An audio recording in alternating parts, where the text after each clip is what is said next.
Hello.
What is it? Sir.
Howdy.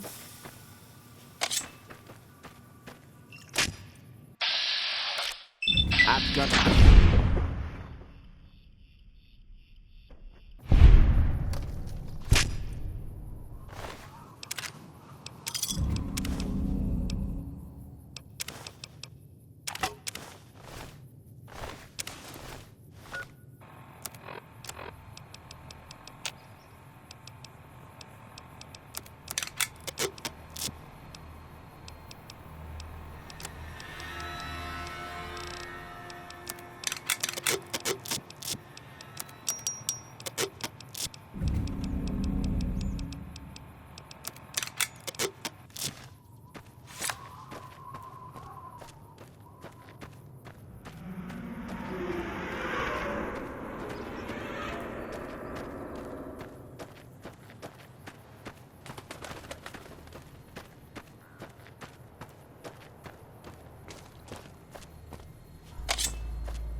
better get out of here.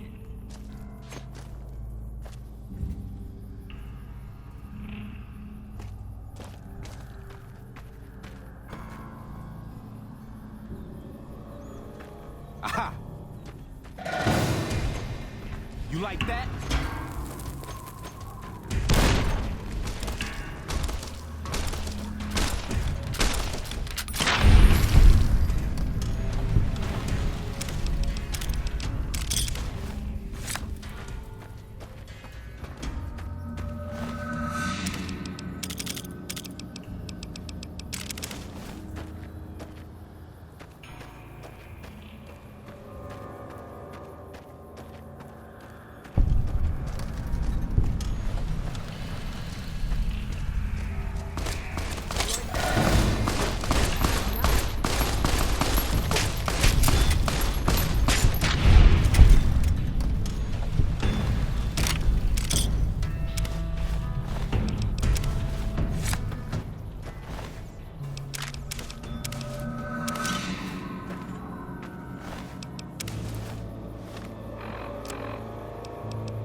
me.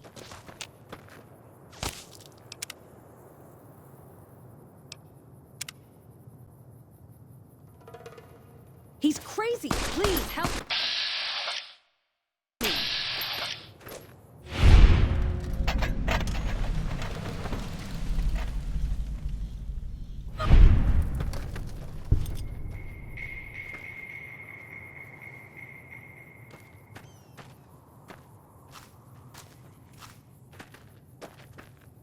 Thank God you came around. That guy was gonna kill me.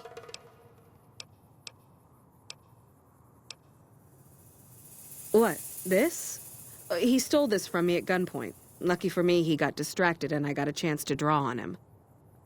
It's a necklace that I made out of these special caps. You ever see any caps with a blue star on them like these?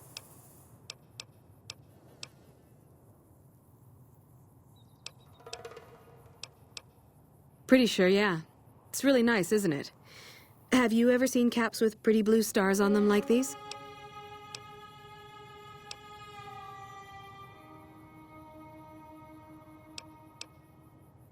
That's too bad. They're very rare. Well, I should be going. Nice talking to you. Don't worry about me. I'm a little shaken up, but I'll be okay.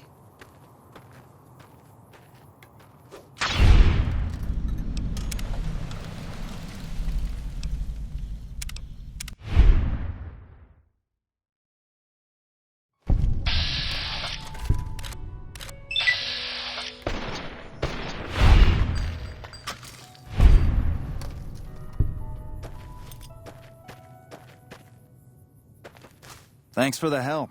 That crazy bitch just attacked me out of nowhere. Not for long. I met her on the road a few days ago, and we've been traveling together since. We'd actually been flirting a little when she suddenly pulled a gun out and began yelling at me to hand my caps over. Now that I think of it, though, she laughed when I threw her my money.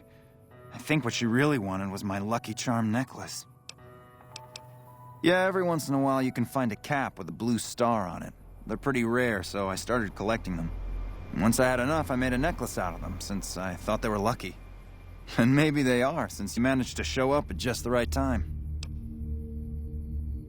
Even if what you're saying is true, I think I'll take my chances. This necklace and I have been through a lot, and we're both still kicking. If that's not lucky, what is?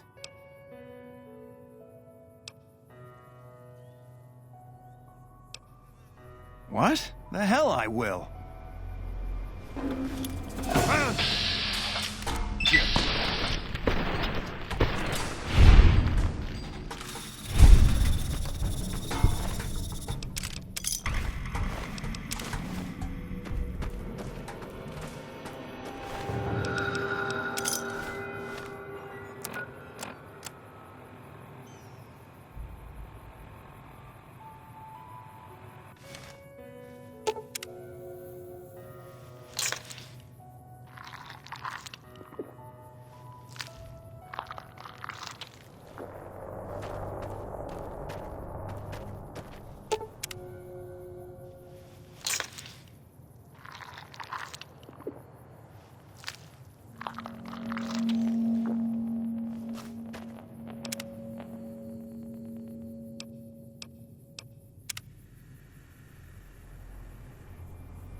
Yeah! Who won the lottery? I did! Smell that air! Couldn't you just drink it like booze? Powder ganger? What? I mean, yeah, it used to be, sure. But not no more. Powder gang is small time, man. I'm a winner! I won the motherfucking lottery! What lottery? The lottery, that's what lottery. Are you stupid? Only lottery that matters. Oh my God, smell that air! Are you kidding me? Never felt better. Yeah! Bye. Stop bothering me, will ya? I won the fucking lottery! Bye.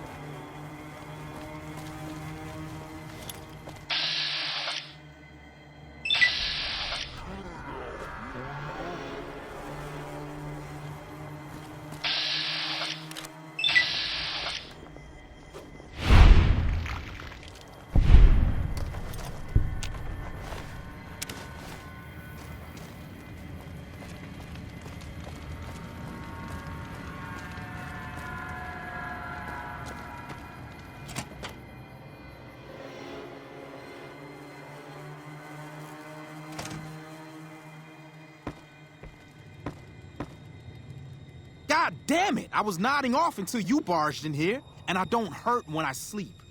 Wait, you're that courier. Hey, know what boxcars needs, friend? Some fucking pain relief.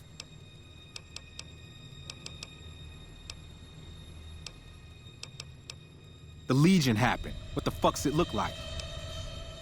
I don't know. I just love it here. What the fuck do you think, asshole? Prize for second place was I got to live.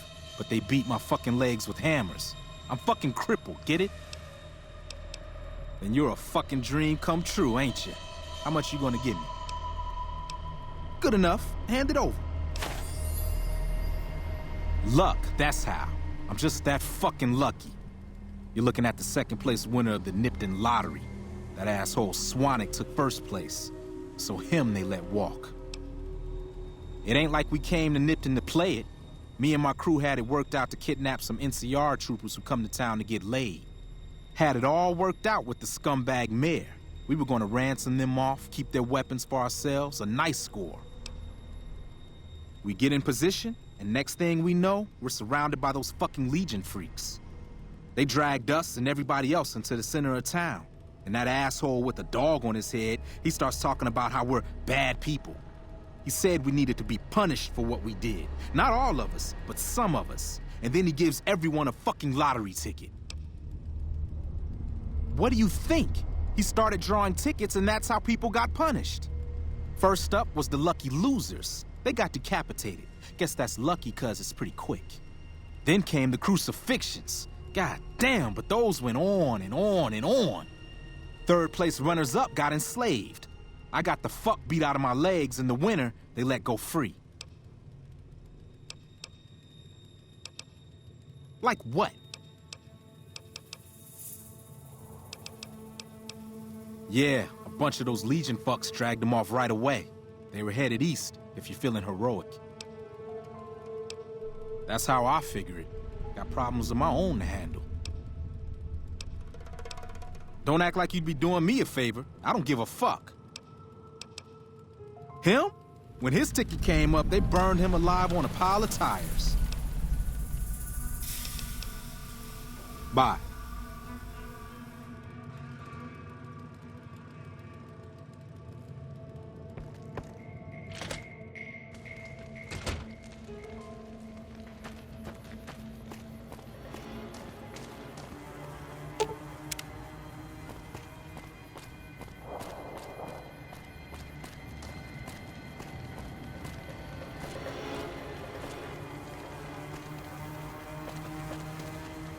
Don't worry.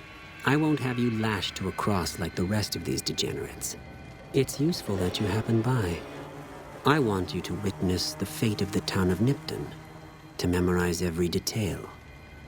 And then, when you move on, I want you to teach everyone you meet the lesson that Caesar's Legion taught here, especially any NCR troops you run across. Where to begin? That they are weak and we are strong? This much was known already. But the depths of their moral sickness, their dissolution, Nipton serves as the perfect object lesson. Nipton was a wicked place, debased and corrupt. It served all comers, so long as they paid. Profligate troops, powder gangers, men of the Legion, such as myself. The people here didn't care. It was a town of whores. For a pittance, the town agreed to lead those it had sheltered into a trap. Only when I sprang it did they realize they were caught inside it too.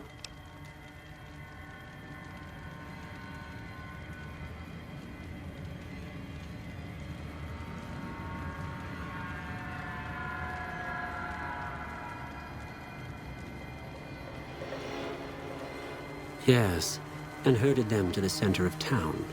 I told them their sins, the foremost being disloyalty. I told them that when legionaries are disloyal, some are punished, the others made to watch. And I announced the lottery. Each clutched his ticket, hoping it would set him free. Each did nothing, even when loved ones were dragged away to be killed. Ha! Innocent. Hardly. Cowardly, though. They outnumbered us, yet not once did they try to resist. They stood and watched as their fellows were butchered, crucified, and burned. One by one, they stood and hoped their turn would not come. Each cared only for himself. Then I bid you Wale, until we meet again. Was there more for us to discuss? As are all crimes, if you feel strongly about it, attack us, and soon you won't feel a thing.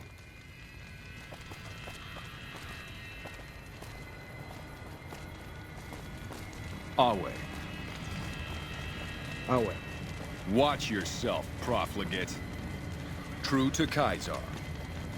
Degenerates like you belong on a cross.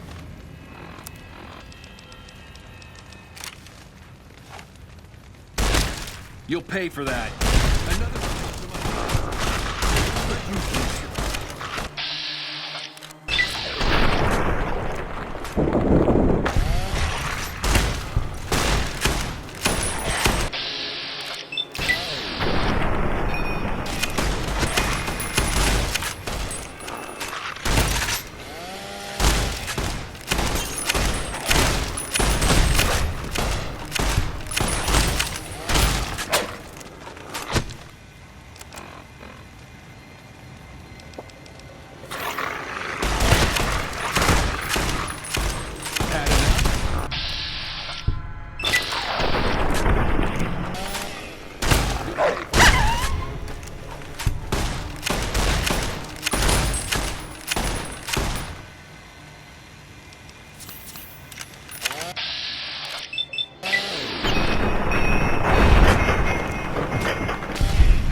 We won't go quietly. You can count on that. You a courier? If so, this might be your lucky day. If you don't mind walking a bit. And your eyes are good. Kimball's Kimball. Not sure which end is his ass or his head. Caravan families are causing trouble. Big circle getting tense. The usual. Look, you want gossip, go to the bar downstairs and listen to a whole lot of nothing. Me? I gotta keep watch, then fill out the daily log. Interested now? All right. I think there's trouble in Nipton. No traffic from there on the roads. While I can explain that away, the smoke from the town I can't. I'm sure it's been hit. What I need to know is if they survived it. Might be powder gangers with all that smoke in the air. If there's anybody left, they'd be in the Nipton Town Hall. Go there. Check it out. Let me know what you find. Legion this far west? You're fucking kidding me. That's not outside the border. They're moving in, and fast. Nipton wasn't the most friendly town, but... All right. Thanks for checking on that. Wish it set my mind at ease.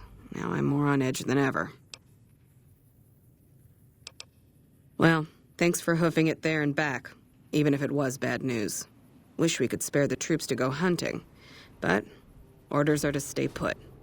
Fucking Mojave's going to hell, and all I can do is sit here and watch.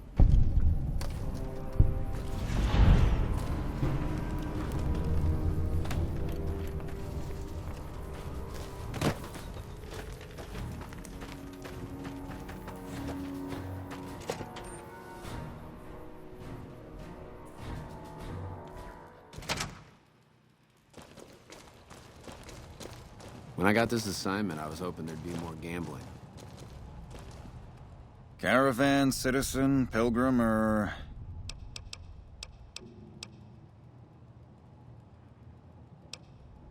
Just need something for the logbook, keeping tabs on traffic throughout the outpost. Although mostly just in, not out these days.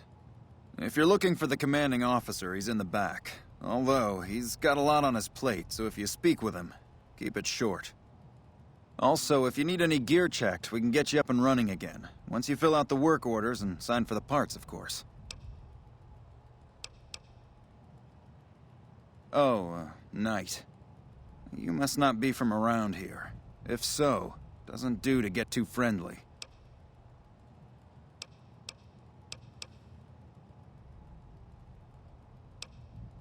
This isn't the Republic. Oddly enough, Legion's a little more forgiving about friendships. Out here, it's not as accepted. Not that I mind being friends, it's just being open about it in the outpost. Well, I have to work here.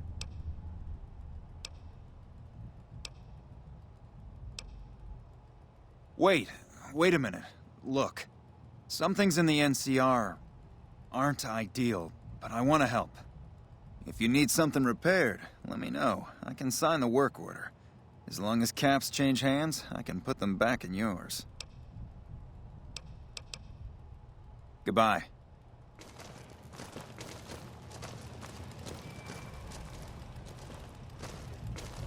Looks like we got a new visitor in the old Brahmin pen.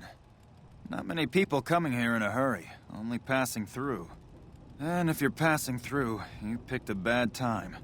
Road north has gone to hell, and if I let a caravan through, they won't make it.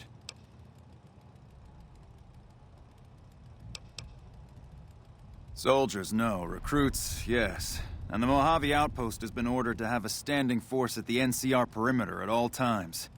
So sending anyone out reduces the outpost's numbers, and would be in direct violation of my orders from back west.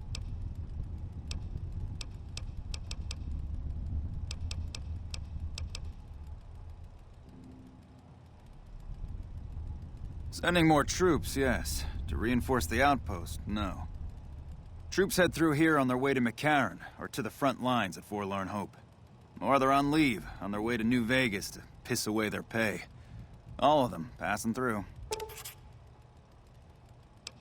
Help? Now look, I appreciate... you know what? Yes, I could use the help. And you look like you can handle yourself. I need to get the caravans moving again. That means clearing a path north. There's too much crawling the asphalt up the road to allow it. Thanks, I appreciate it. Come back here when you're done. I might accidentally lose some supplies to pay you with.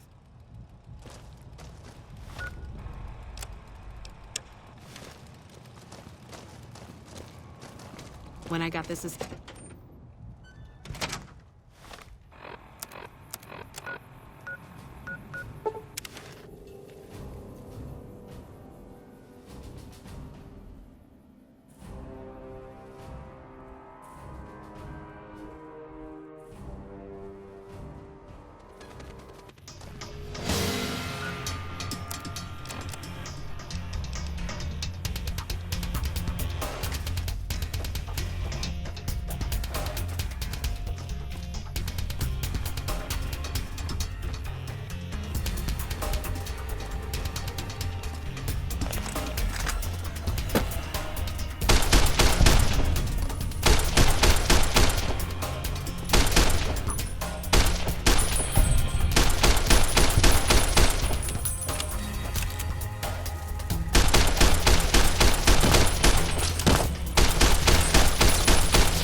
Patrolling the Mojave almost makes you wish for a winter.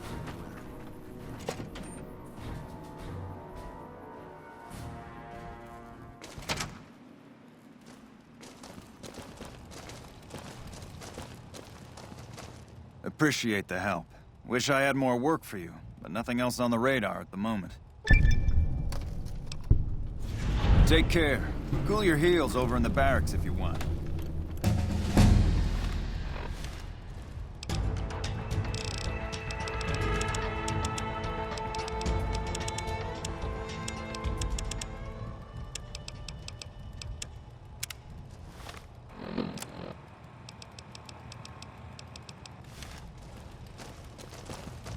Hey.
to Kaiser. You may walk here, but do not head west along the road.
Well, butter my butt and call me a biscuit if it ain't my old friend from Good Springs.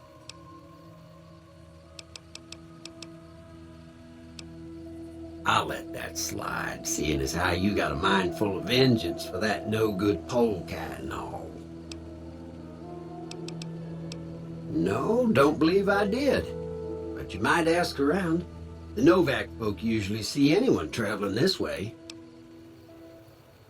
Don't rightly know. I just got the notion to make my way to New Vegas. Reckon I'll find out when I get there.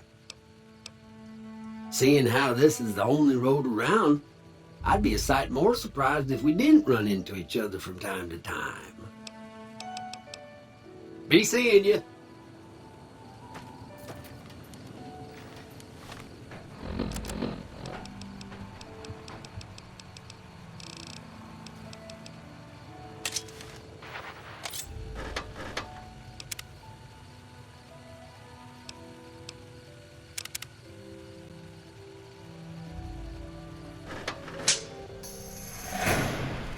Hog killing time.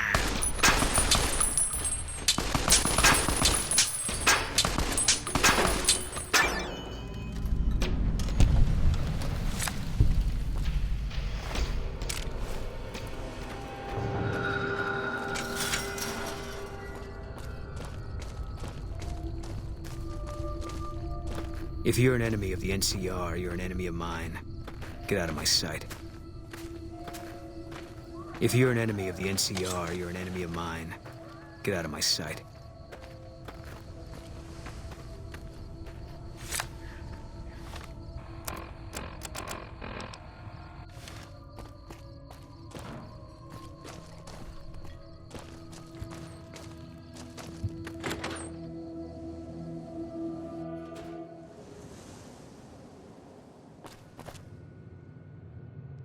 What's going on, man?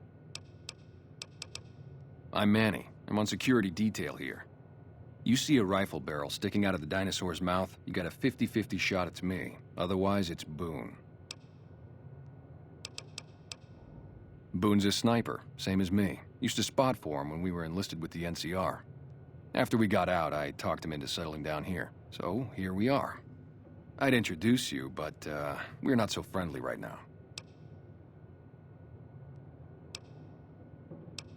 Sure I know him. What do you want with him? Oh yeah? A good friend? If you say so, man. Well listen, I can definitely help you find him, but I've got problems of my own. Maybe we can do a trade. You need my help. There's something I need too. Yeah, everybody depends on you, you know? But they don't ask you about how you feel, what you worry about.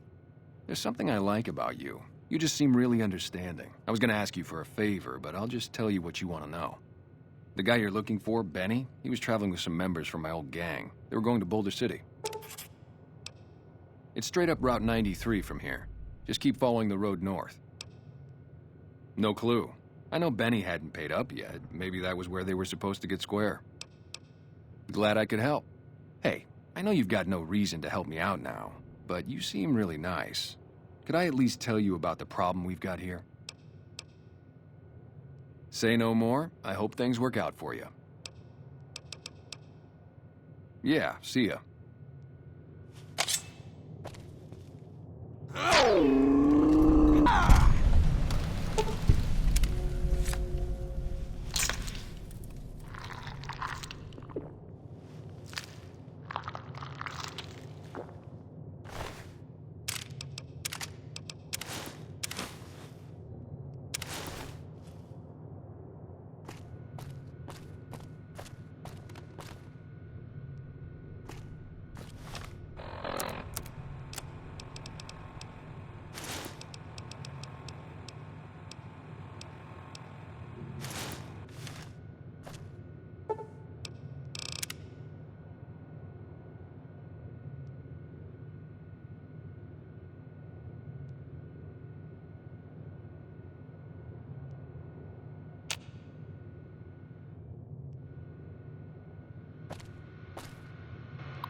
Hey there.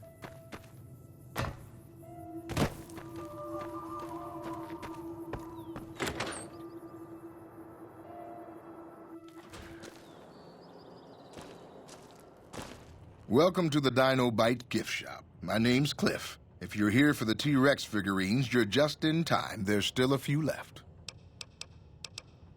Well, there's T-Rex figurines, of course. That's our bread and butter. We also have an assortment of the Repcon factory souvenirs, rockets, things of that nature. Guns? Well, yeah, I guess I might have a few. Darn it, no one ever buys the T-Rexes. Sure thing. Have a look.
Come back soon now.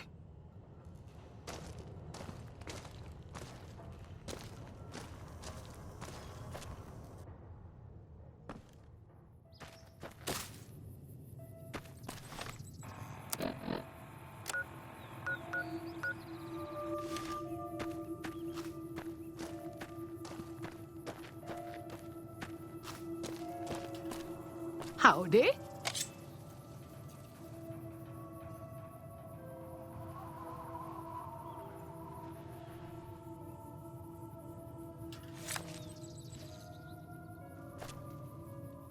Fine weather for flying.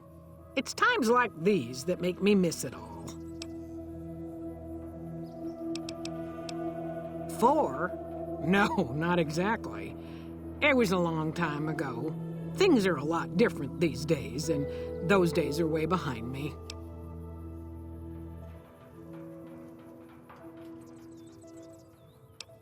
I help folks strip down the more complicated bits of salvage they bring in. Engines, mostly. The bits and pieces we take out are usually worth more than the whole thing put together. Vertibird pilot. 71 missions and only lost 1 chopper. Rotor malfunction over Klamath. Hard landing, but I walked away.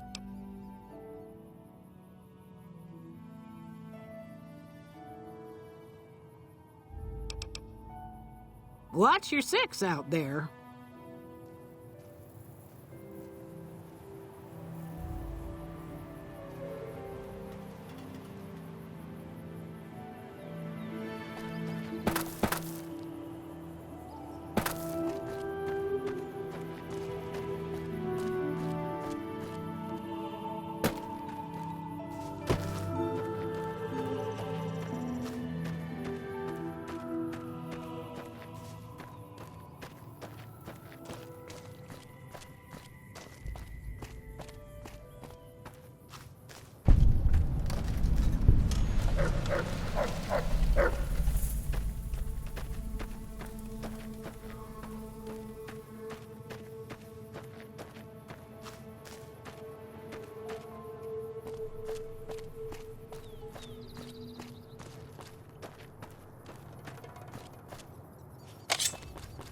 Since you haven't pissed yourself, I'll assume that you don't know who we are.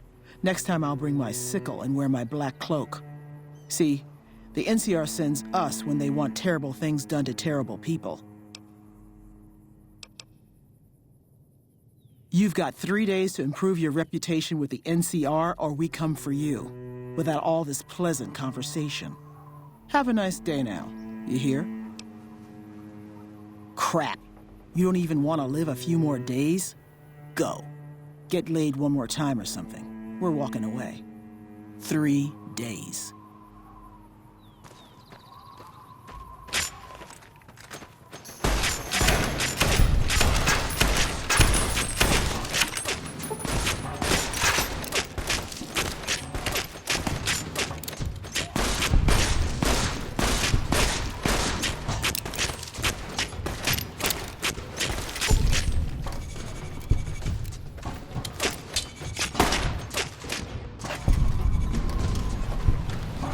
Hey there.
We've got a situation with some great cons right now.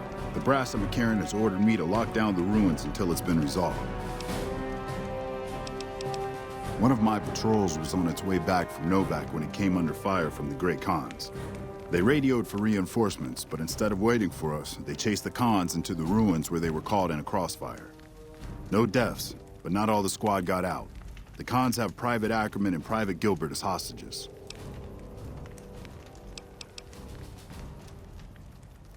Acceptable casualties, I've been told. I don't like it, but the brass has their reasons.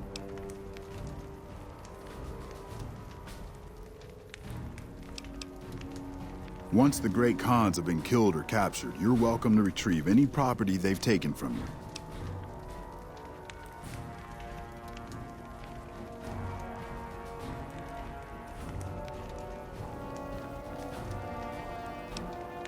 As soon as you free them, the rest of my squad will move in and provide covering fire.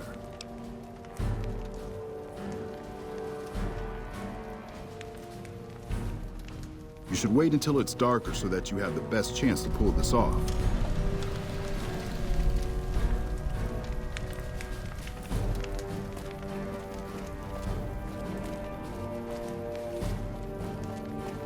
What the fuck are you doing? My brother died at the Battle of Hoover Dam. You're desecrating a war memorial.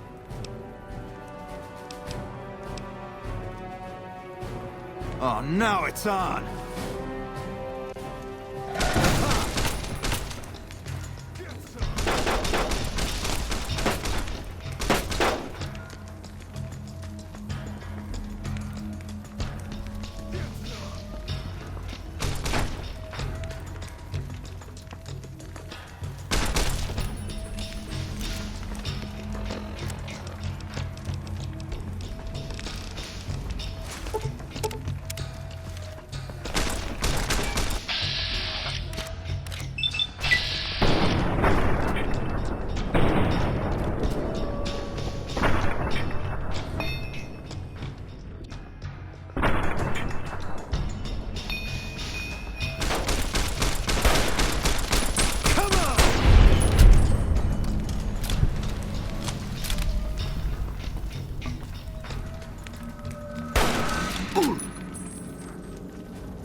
Who's there?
What the hell? You're that courier Benny wasted back in Good Springs. You're supposed to be dead. All right, quit fucking around. You survived and you tracked us down. What now? Don't have it. Benny stole it right before he stabbed us in the back. He's probably back at the strip by now, laughing at me. Yeah? On what? He's a snake, that's why. He owed us the rest of the pay for the job, so maybe he didn't want to pay up. He's one of the chairmen, big shots that run the Tops Casino in New Vegas. A friend from the city contacted me with info on a big job. I should have known that the caps were too good to be true, but there was still no way I could pass up the chance. It's just a big fancy poker chip as far as I know. Don't know why anyone would make one out of platinum, though. Fine. Yeah, that's a pretty piece of work. Makes me wonder why you turn on the NCR, especially when they had us cold. Here, a souvenir for you. It's Benny's lighter. Shove it up his ass when you catch up with him. Yeah, go on.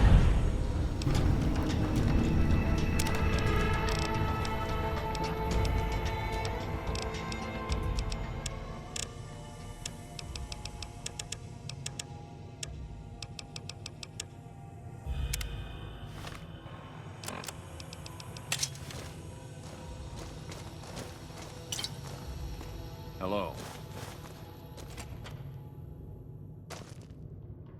Fuck Benny. We'll make him pay for stabbing us in the back.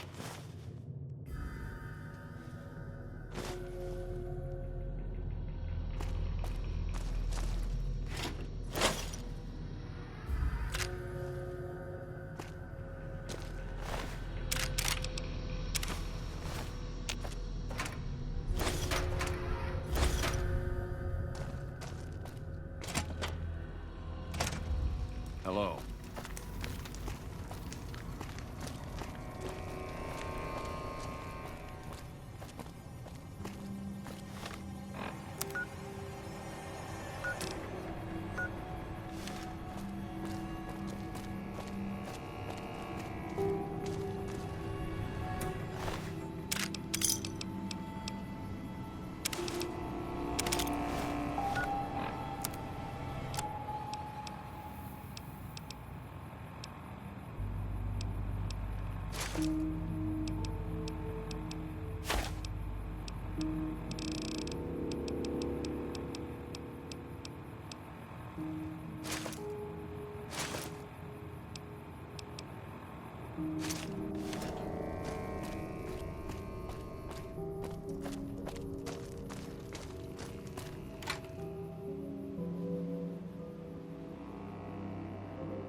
Hello.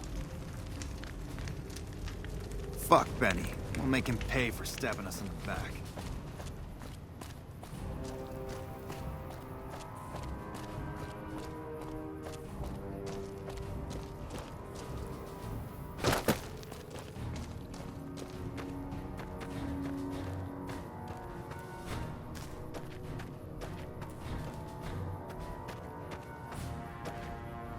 Fancy meeting you here, friend.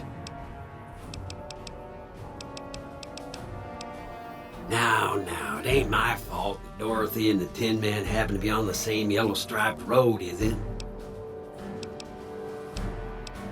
Fancy Pants? No, I ain't seen hide and hair of him since the tussle in Good Springs. I'm sure he ran back to the soft living of New Vegas, though. Just rolling along on my spurs. Looks like I just might make it to New Vegas after all.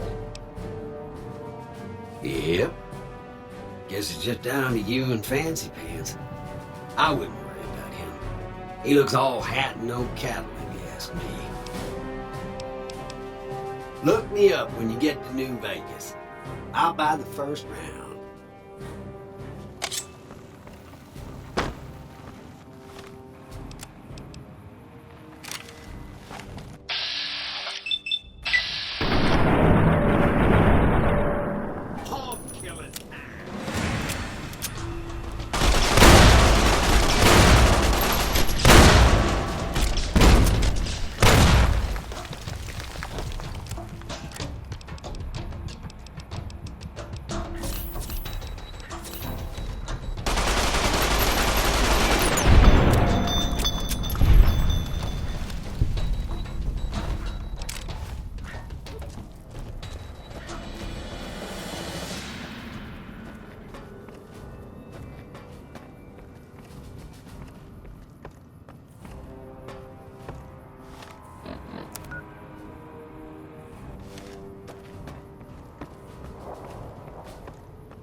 Welcome to the 188 Slop and Shop.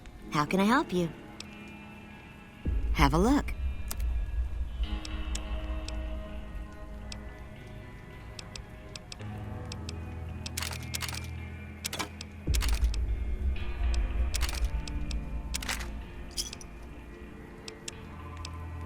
Thanks. Name's Michelle. My dad and me run this store. His name's Samuel. I take the day shift and he takes nights. We came here about a month ago when Prim went to hell on account of the prison break north of there. Found a bin to call home and set up shop. There's more to the 188 than meets the eye. Troops move back and forth on 93 all the time, and 95 is how NCR folks come and go from Vegas. No shortage of customers, so long as Legion raids south of here don't get worse anyways. Not much. I hear some folks got killed down by Nelson. Or was it Novak? I don't know. If they come up this way, me and Dad'll go someplace else. You do know these old roads were numbered, right? We're standing where the 95 and 93 meet. And 95 plus 93 equals 188.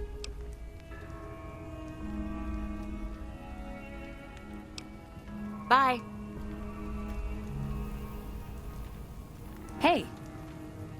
No offense, but you look like you've traveled a long way down some bad roads. Where'd you come from?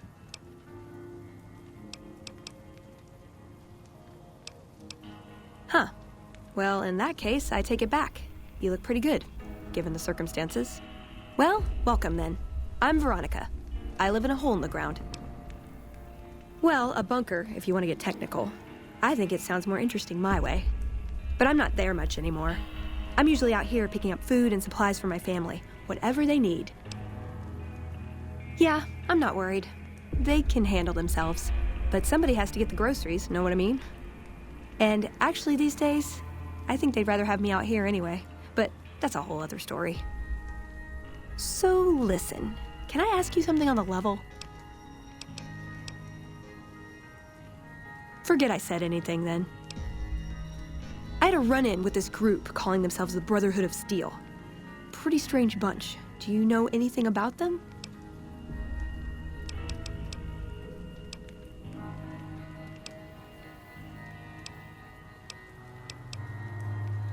Yeah, it's pretty far out, right?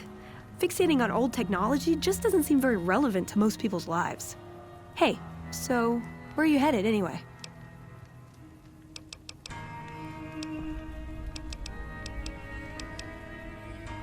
This is quite a journey you're going on then.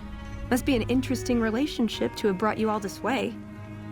I'll be honest, you're the first person I've run across out here that looks like he can really handle himself.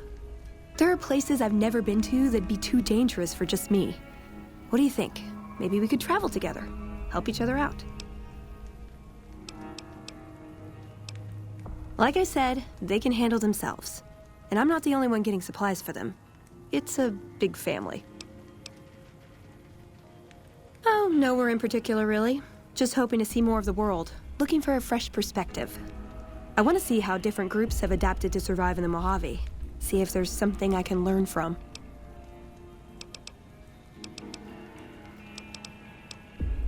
Now you're talking. One thing you should know first, though. I ask you about the Brotherhood because I'm one of them.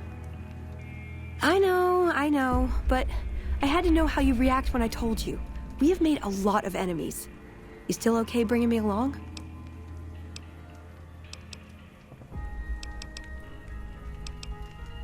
Fair enough. Maybe one day I'll have your complete trust and I can be on a long leash. A girl can dream.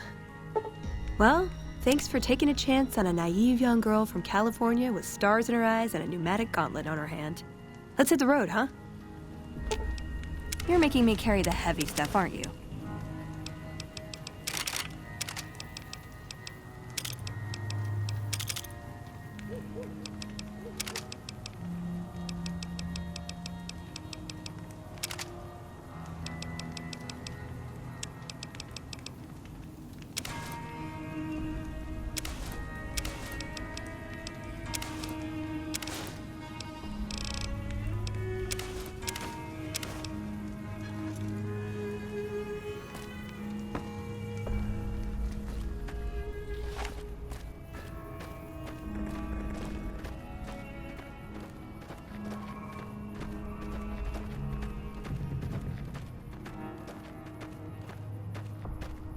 Hey, keep an eye out for trouble.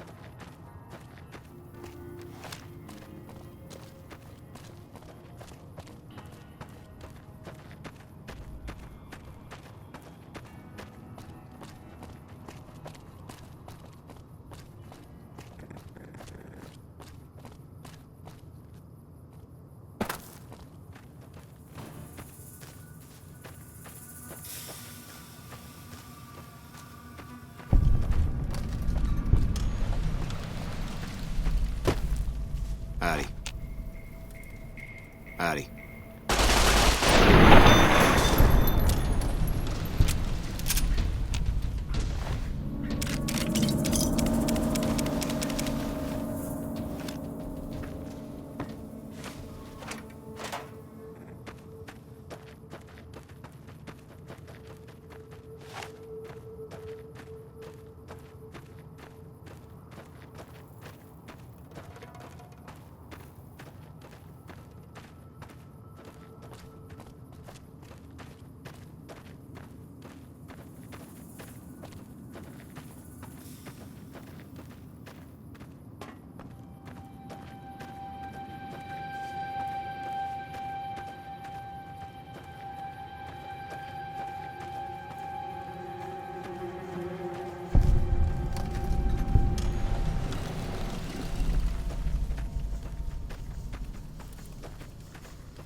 Howdy.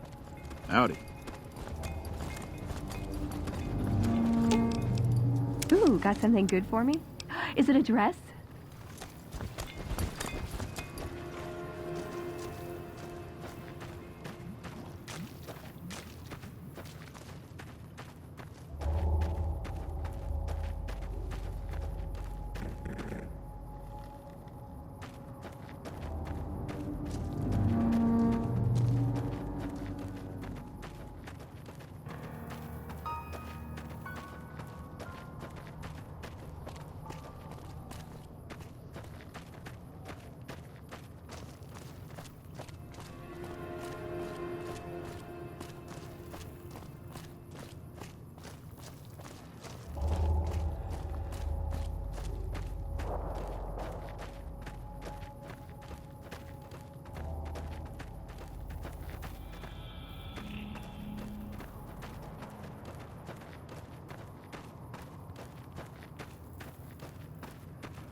Ooh, got something good for me?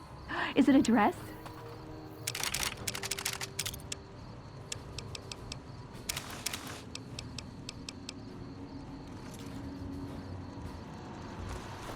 Welcome, sir or madam. Do you wish to purchase something?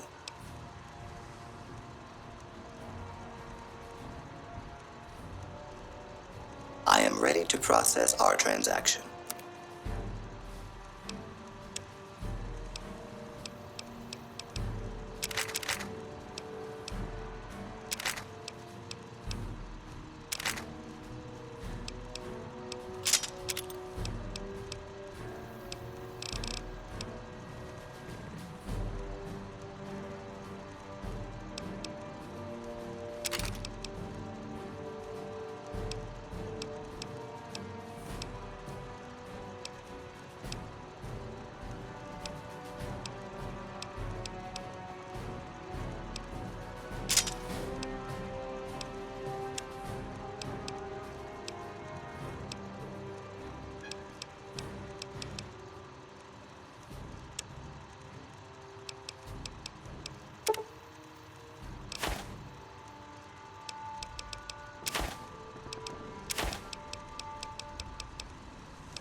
Come back and see us again soon.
Yes.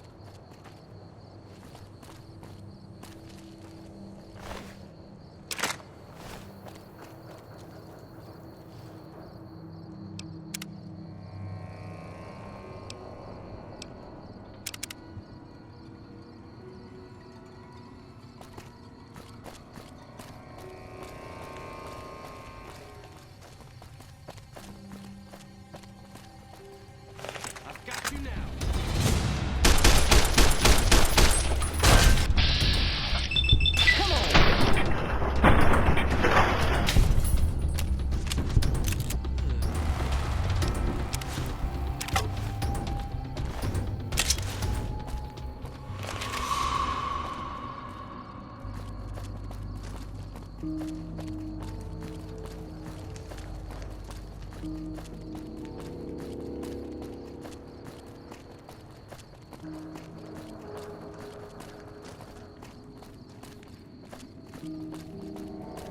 We've got stuff we're not even allowed to sell, people. Only at Mick and Ralph's.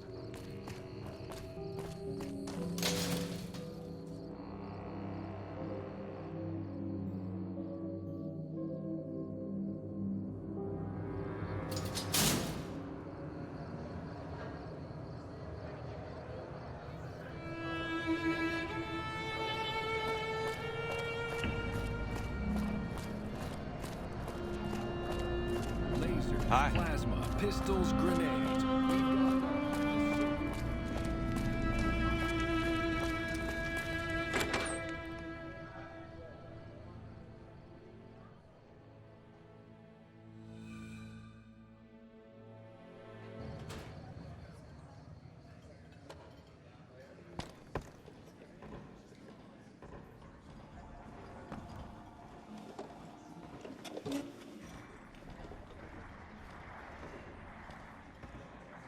Welcome to the Atomic Wrangler. What can I get you? I have some work I need handled. Back before we instituted the caps up front rule, we used to allow customers tabs. Well, needless to say, a few customers snuck out without paying their bills. We need someone to collect. The job would pay a percentage. I'd prefer you not kill anyone with a debt. It's a bit difficult to collect on a corpse. Just get the caps from them. After that, I couldn't care less what happens to those deadbeats. If you bring all their debts back, we'll give you a cut of each. 25% is more than fair. It would add up to 150 caps if you bring them all in. Who the hell do you think you're talking to? Keep talking like that and your ass is gonna be in the gutter. 25%. Take it or leave it.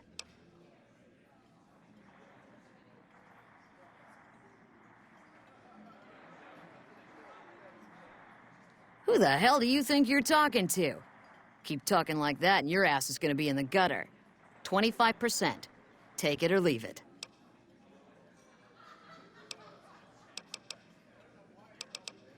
Great. There are 3 people who need to be tracked down. A real mixed basket of fruits. Their names are Grex, Santiago, and Lady Jane. Grex is a bit cracked, but mostly harmless. Just don't mention anything about his lazy eye. He owes 138 caps and should still be around Freeside. Lady Jane fancies herself a high roller, but she's just another dirtbag NCR prospector. I'm not sure where to find her. I hear she's run goods for the followers of the apocalypse in the past, but other locals might know more. She owes us 250 caps.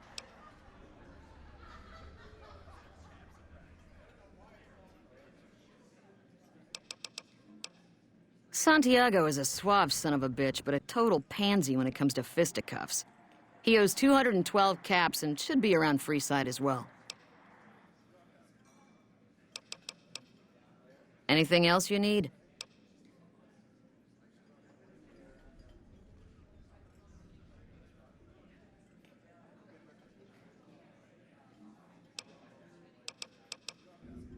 We've got liquor, chems, and whores aplenty. Pick your fix and we'll oblige. Our only rule is no sampling the merchandise. Caps paid in advance. If you'd like to do a bit of gambling, we have an exchange at the back of the casino on the left. Till next time.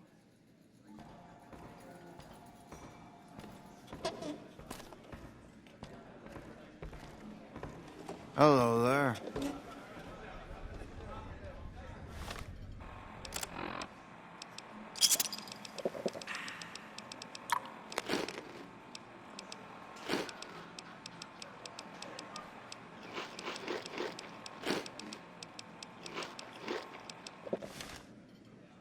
Welcome to the Atomic Wrangler. What can I get you? We ain't scraping to get by, if that's what you're asking.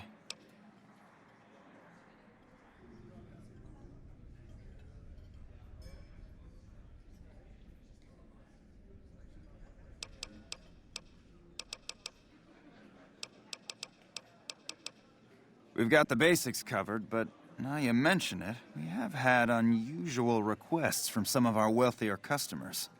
If you can recruit escorts to match these customers' proclivities, I'd be willing to pay you finder's fees. Our wealthiest client has a thing for ghouls and a thing for cowboys. He wants an escort who can satisfy both fetishes. Plenty of customers have said they'd be willing to pay extra for a suave talker, someone who can fake the boyfriend experience real good. And then there's these disgusting robot fetishists you may have heard about. Well, those creeps want a sex bot. If you ever run across a sex bot, not that I'd ever want one within 100 feet of me, but I gotta be a businessman about it.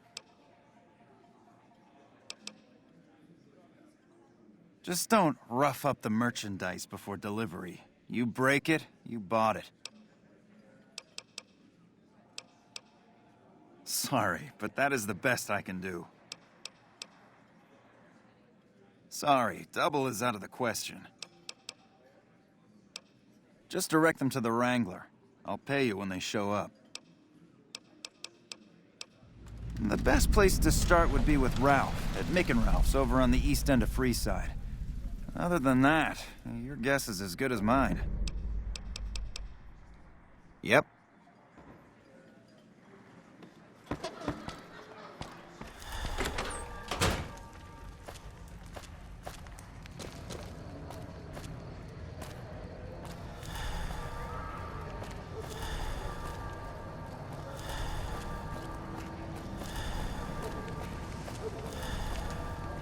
Welcome to the Silver Rush, New Vegas' best source of laser and plasma weapons.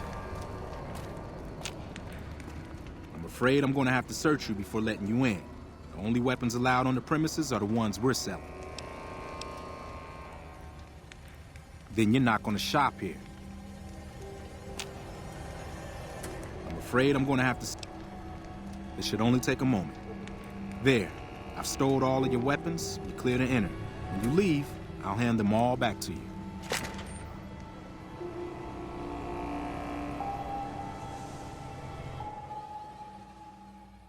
The bosses are having a meeting. You'll have to wait until it's over. Mr. Soren, please get to the point. The second half of your payment is late, and I want to know why. Miss Van Graff, my associates and I have decided that we wish to renegotiate the terms of our deal. Might I ask for what reason? The shipment was delivered. The guns were tested before leaving this facility. Regardless, we feel that the quality of the weapons is below expectation. We hope to adjust the price accordingly. Ah, I think I understand what the issue here is. Excuse me for a moment, would you? Do it. Never break faith with the Van Graffs, Mr. Soren. I expect you'll have the rest of our payment ready tomorrow morning. Keep moving. You people are crazy! Okay, everyone. Show's over. Back to work. Get the fuck away from me. The last man who bothered me volunteered to help test our weapons. Welcome to the Silver Rush, where only top-of-the-line energy weapons can be found. What can I do for you? It just so happens a position opened up recently. We currently need another body to guard the entrance outside. Think you can handle that? Wonderful. I already have a man outside who can show you the ropes and get you set up. His name is Simon. He's been with the family for years, so listen to what he says and follow his instructions. Holy hell, that's a lot of energy weapons. Guess we dropped the ball on that one.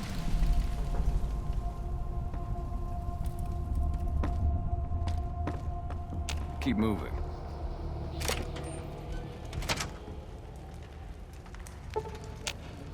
Welcome to the Silv... Aw, crap. Don't tell me you're my new guard. I've been paired with worse, I guess. Anyway, let's see if you can follow instructions. You'll be covering the other side of the door there. Take your position while I get your stuff out.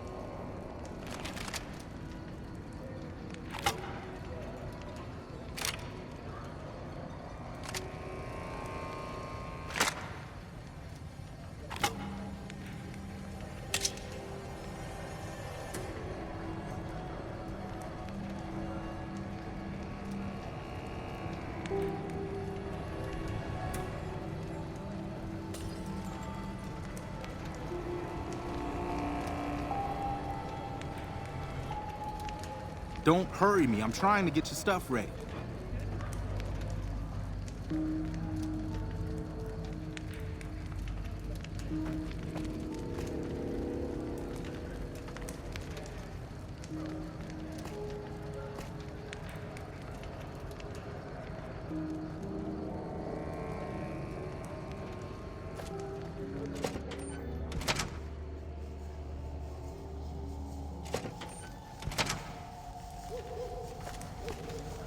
Don't hurry me. I'm trying to get your stuff ready.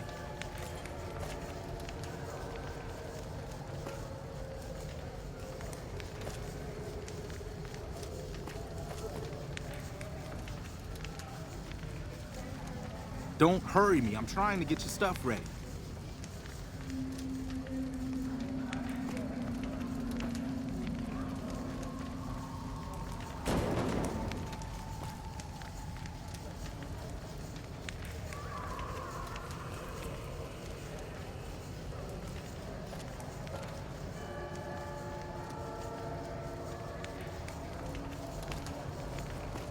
Don't hurry me.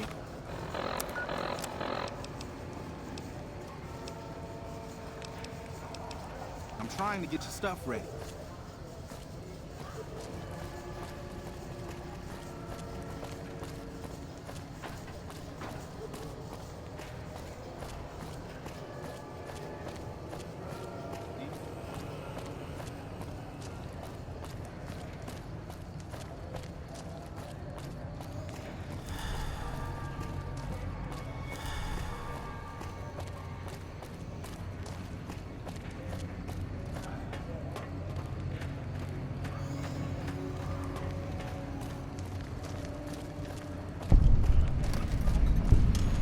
You look new to Freeside, so here's a little advice, friend.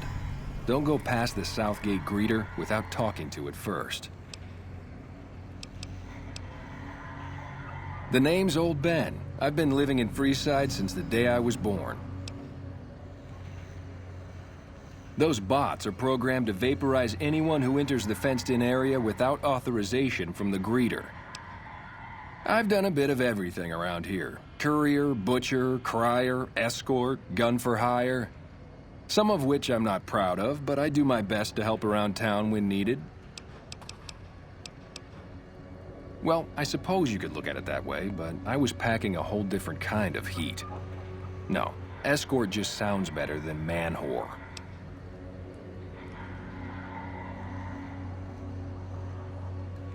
Yep.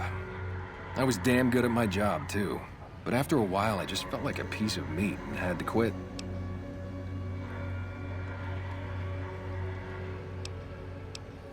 Exactly one of the reasons I got out of that job. Too many shifty characters looking to have someone else move their hot items.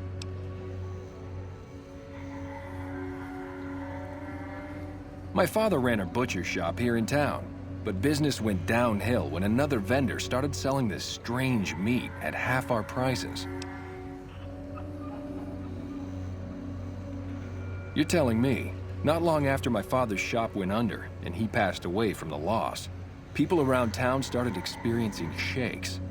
No one gets shakes like that unless they're eating human flesh. But no one would believe me. The sick bastard gradually went insane and passed away. Wasn't long before someone moved into the guy's place and found half-buried human remains in the crawl space. I didn't bother saying "told you so." After a while, I made enough money to get a passport into Vegas. Back then, you could get approved for entry for a fraction of what it costs now. Well, I got a job working as a crier outside of the Tops, advertising for the local talent performing at the casino. That didn't last long. Well, being a suave young guy, I chatted up the ladies from time to time, and one of the manager's girls started to take a liking to me. I never touched the woman, but the jealous prick decided it was my time to go. He framed me by saying I'd stolen from the casino. Sure enough, a few grand was missing from the casino vault. I have to assume the bastard stole the funds and figured I was a convenient fall guy.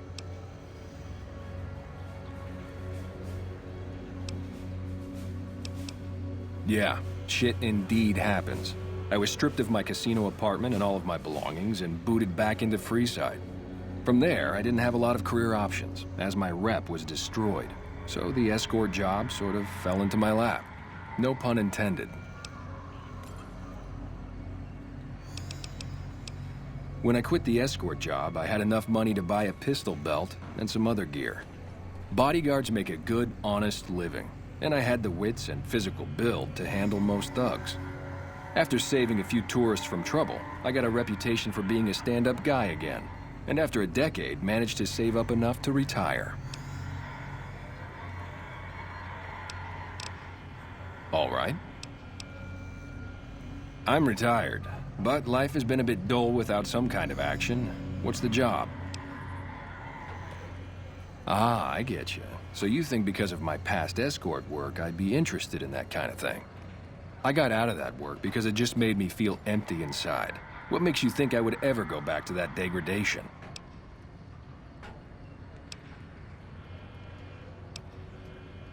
What do I look like? Arm candy? I don't think so, friend. I never put much thought into the well-being my clients got out of my services. I suppose they only get as much as I put into it. Tell Garrett I'd be happy to start at the Wrangler immediately.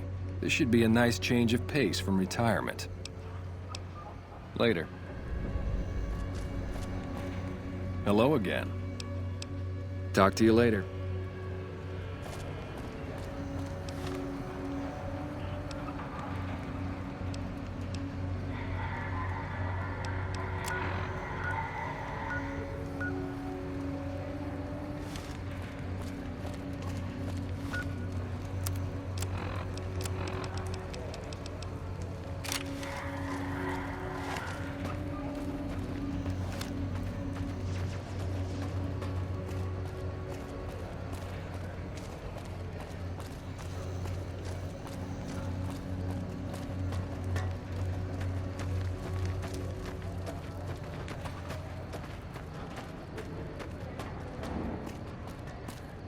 You want someone dead? Really dead? Wanna get lucky? Head on down to the Atomic Wrangler. Make a brief stop at the Atomic Wrangler.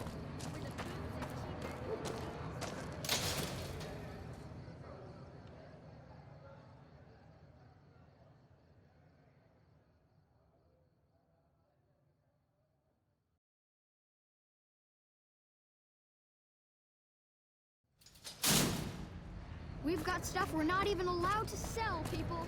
Only at Mick and Ralph's.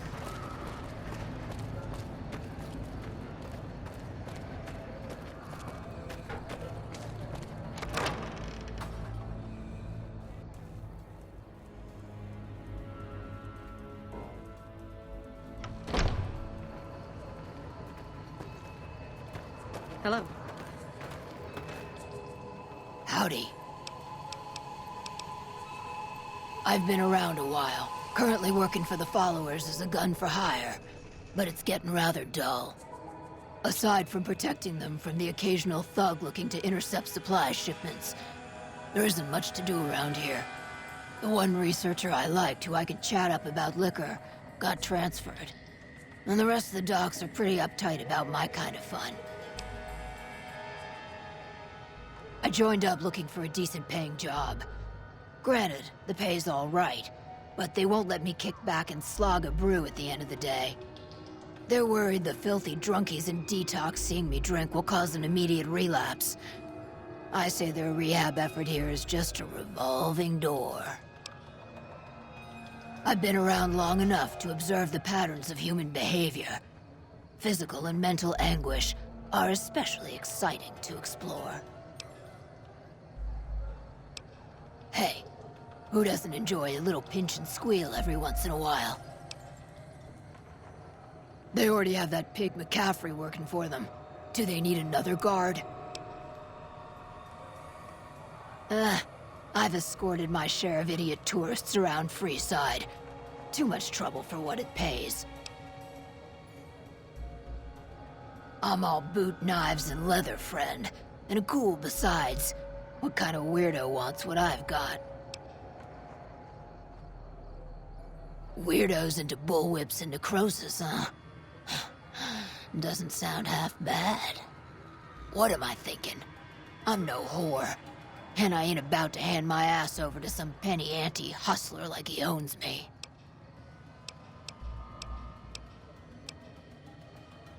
I've never been much of a showboat, or cared about being a public figure. I'm plenty content with caps for an honest, hard day's work. Take your best shot, sweetheart. That's all the action I need.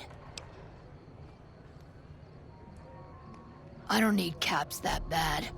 A hard day's labor pays well enough. Not saying there wouldn't be advantages. Especially if it let me start saving up my caps.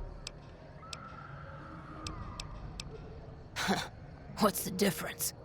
Once you start working for the man, you gotta buy nice things to wear. Then you gotta make more money to afford nice things. Seems like a right vicious cycle to get into. Absinthe. Haven't had a taste of that in decades. If they keep bottles stocked at the Wrangler, hey, you can count me in. I'll head that way and talk to Mr. Garrett. And I may have answers. Couple of rad scorpions, those two. Gloria's the stable one, but she'd slit your throat if there's a profit in it. Or rather, she'd tell her brother to do it for her. John Baptiste is one of the sicker humans I've had the displeasure of observing. What starts in misery tends to stay there. Freeside wasn't Freeside until 6 or 7 years ago. That's when Mr. House's robots rolled out of the Lucky 38 and started pushing everyone who wouldn't join him off the strip. Lots of folks died. Some scattered to the winds. The rest wound up in Freeside and seemed never to lose the habit of living like refugees.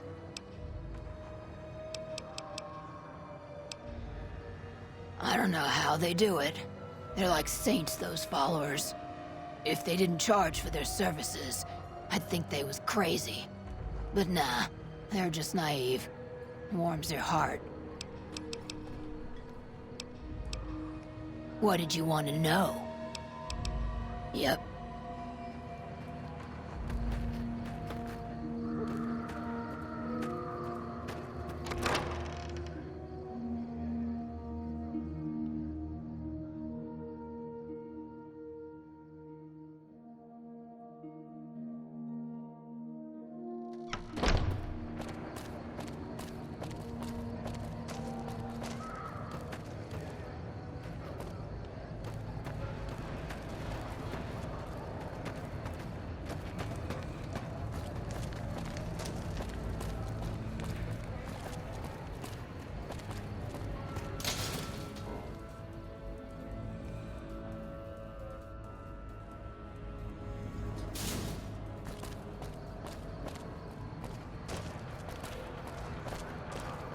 Hungry? Thirsty? Horny? The Atomic Wrangler had you covered.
I've had worse.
Lucky what we have here, ladies. Another unsuspecting Ponce. Over here! You like though?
Don't hurry me. I'm trying to get your stuff ready.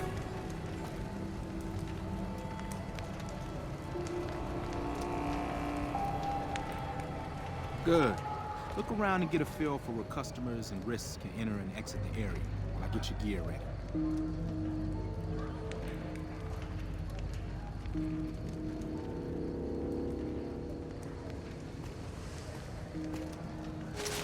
Okay, now let's get you geared up. First, your armor.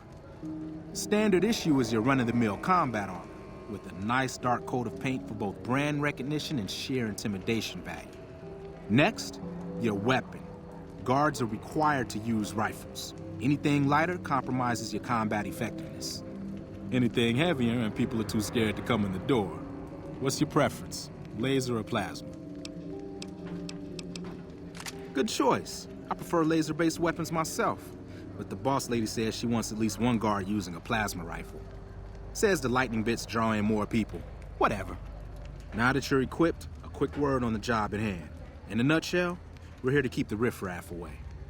Drunks, punks, and capless vermin are to be turned away. Potential customers are to be permitted normal entrance. That is, after we pat them down for weapons. An unarmed man is a lot less likely to try to steal something with several armed guards around. Don't start any fights. I don't care if some jet junkie just assaulted your mother. We're here to promote violence elsewhere, not start it here. Lastly, don't abandon your post. We're getting paid to stand next to this door, not talk to someone down the street or head to the casino. That goes double for any thoughts of splitting with that gear. Every now and then, some young punk thinks he can run off with Van Graff property. Trust me, the rifle and armor are nice. They're not worth your life. Other than that, relax. There's usually some eye candy coming and going from the Wrangler over there at some point, so the view's not too bad.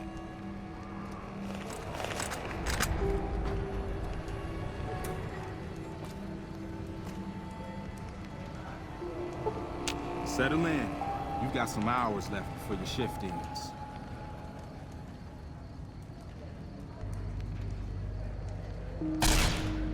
Here comes a winner. I'll let you handle this one.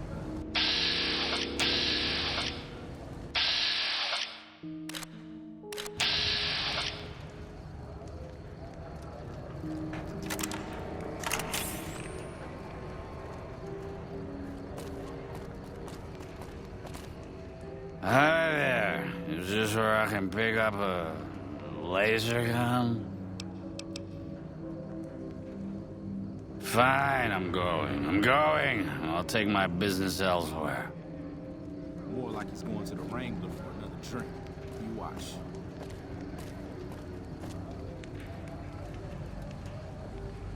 Another one coming. You're on.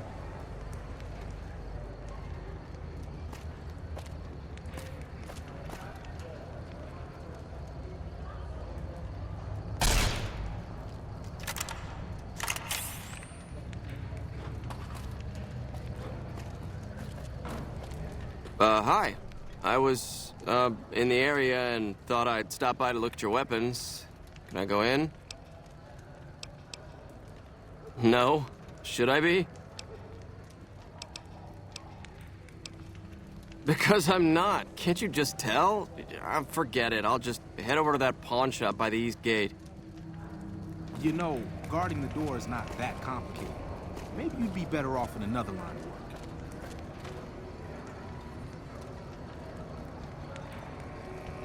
Heads up. Looks like we got another customer.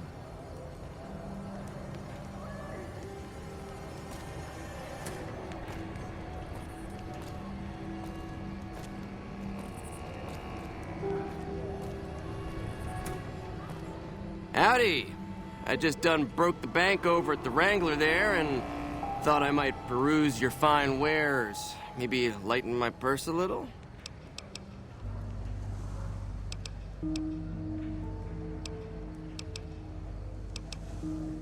What? Why the hell not?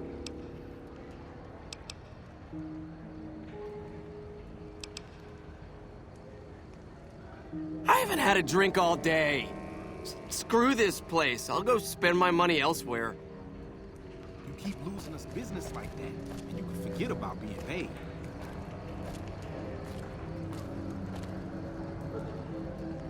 Looks like that guy's headed this way. Don't screw it up.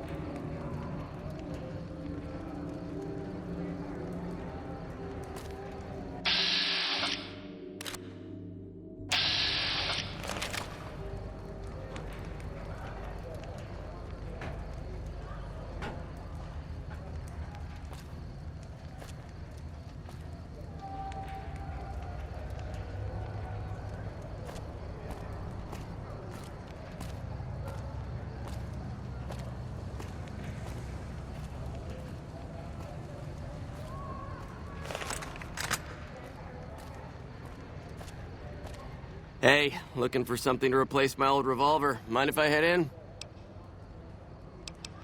What?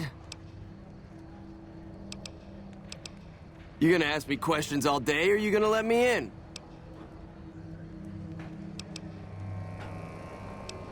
Damn, I knew this wasn't gonna work.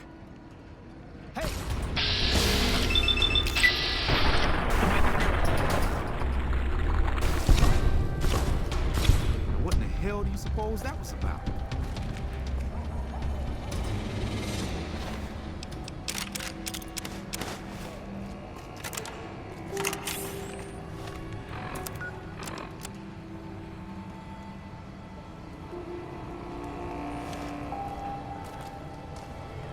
Help me clean this up.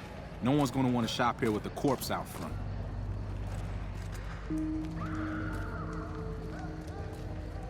Crap. This I do Why not do we need always today. hurt the ones we Keep care your head about the straight, most? rookie. Things are about to get interesting.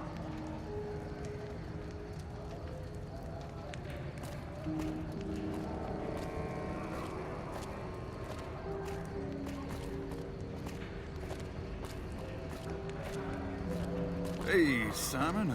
How's it hanging? Looks like you've got a little helper today. What can I say? Business has been good lately. Looking forward to help. Good to hear, buddy. Goes the boss lady in? You know she is. Why don't you go in and say hi? Nah, I got some rounds to run. But do pass along that I'm always thinking of her. Actually, I got a better idea. Make the new hire tell her. You'll do that for me, won't you? Ouch, this one's got a bite, Simon. call him off or he'll get put down. Let's take this chump, guys. Gotcha.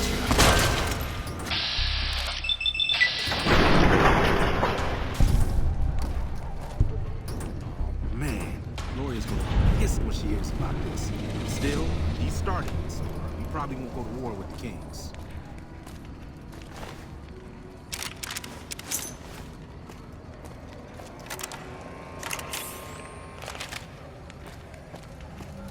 Welcome to the Silver Rush, New Vegas' best source of laser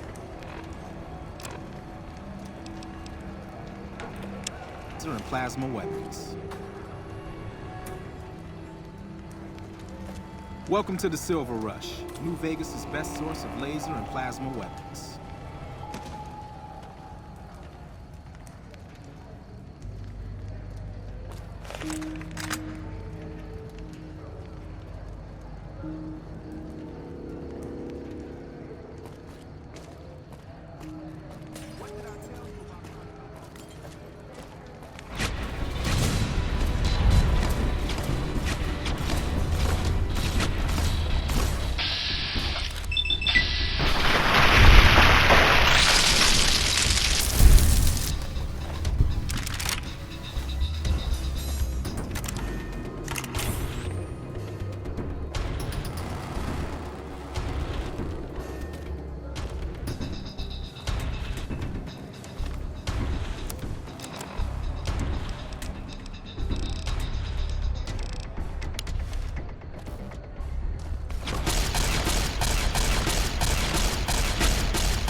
Ooh, got something good for me?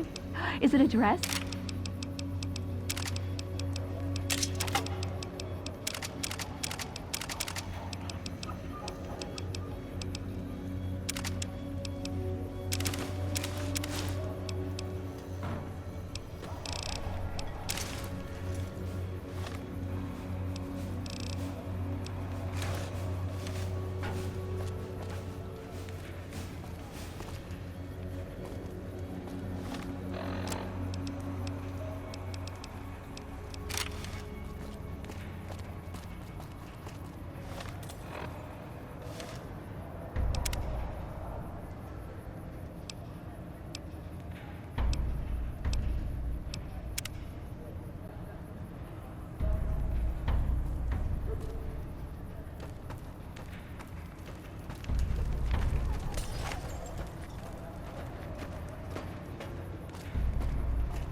Submit to a credit check, or present your passport before proceeding to the gate.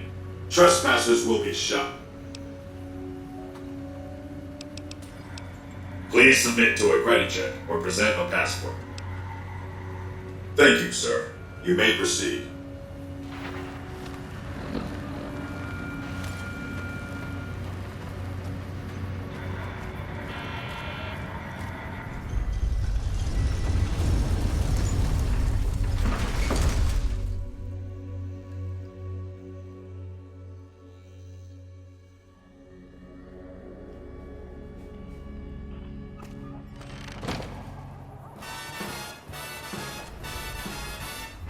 Howdy, partner. You've come for a piece, haven't you? Welcome to New Vegas. I kissed her and she kissed me. Do I look destroyed, partner?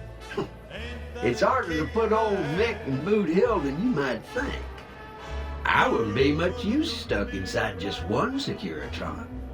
No, if the one I'm in turns up a goner, I just find another, fine as cream gravy.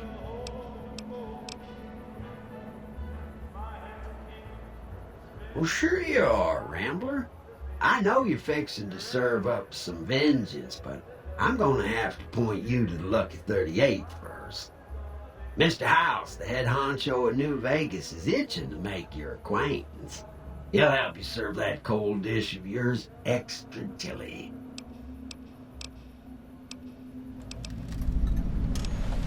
Well, now, it was Mr. House that made Securitrons like me. Seems the least I can do is pass on his message. Don't dawdle. He'll be waiting. That's it. Keep moving.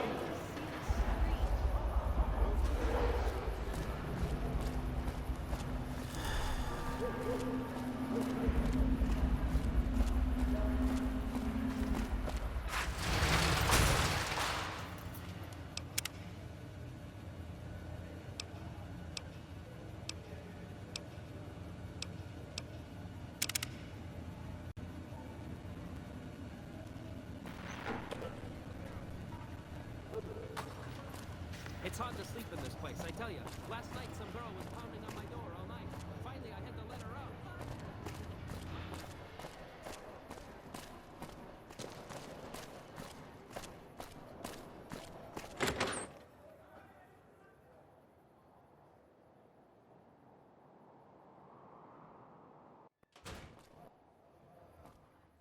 out. Hey, fellow, welcome to the Tops Hotel and Casino. I'm gonna have to ask you to hand over any weapons you might be carrying.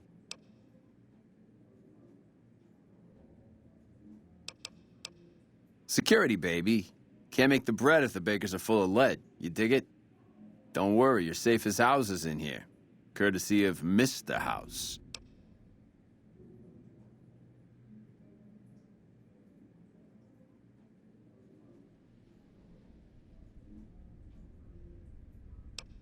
Them's the breaks. You want in, you don't bring the guns.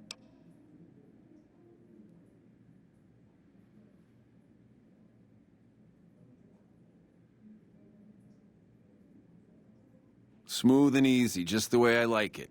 Don't worry, they'll be as safe as kittens till you're ready to leave. Oh, and a friendly word of advice. If you happen to stumble across any weapons during your stay here, well, just don't wear them openly. You dig? Now that we got that little business out of the way, what can I do to make your Tops experience the tops? Relax, baby. The safest houses. We'll keep them locked up in the bank upstairs right next to the money. It's serious protection. Everything your little heart desires, that's what. You like gambling? Boom. Either one of the main hallways has cards, slots, you name it.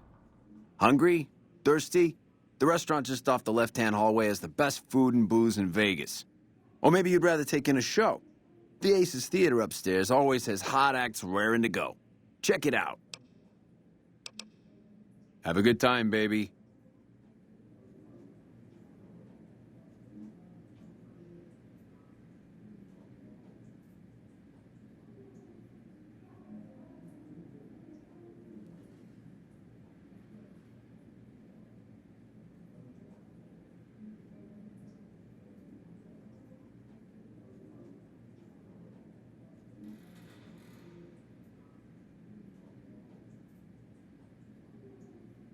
How's it hanging?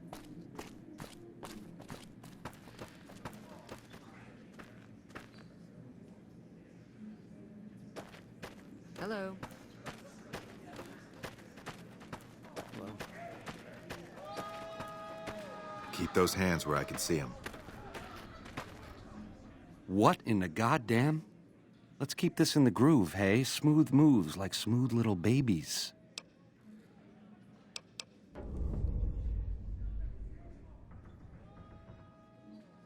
You want a reason?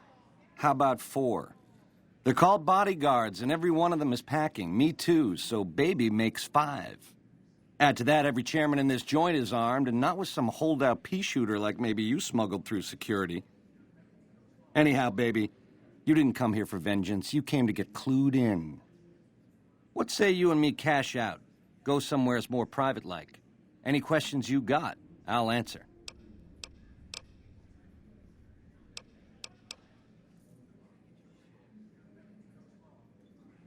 To start, I'll comp you the presidential. Best suite in the house. You deserve a taste of the VIP lifestyle. I'll hang out down here for a while to make everything look business as usual, then come to you. Any questions you got, I'll answer. Guaranteed.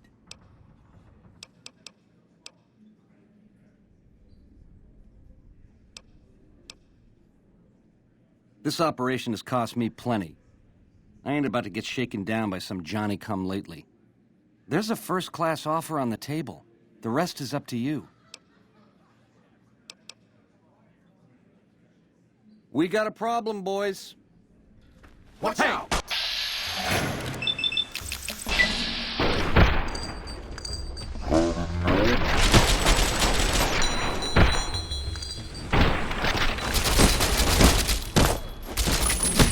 I'm gonna ring your bell, creep.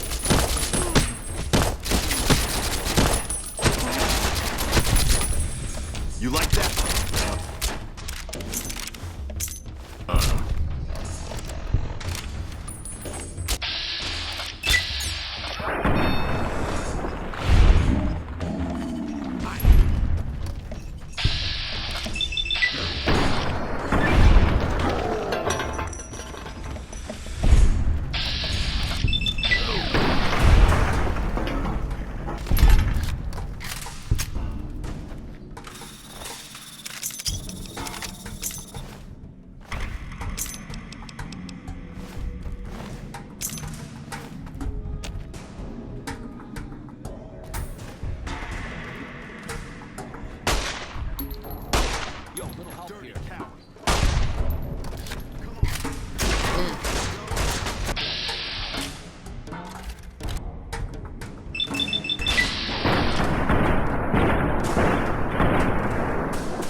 Time to Amscray.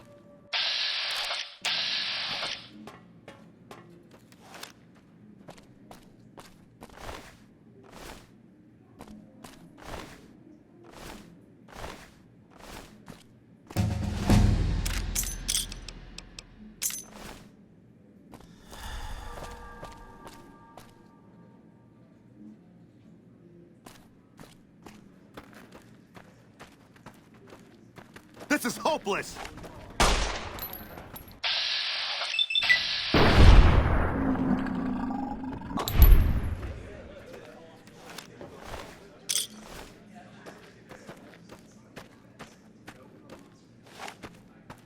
Time to dance.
Hey!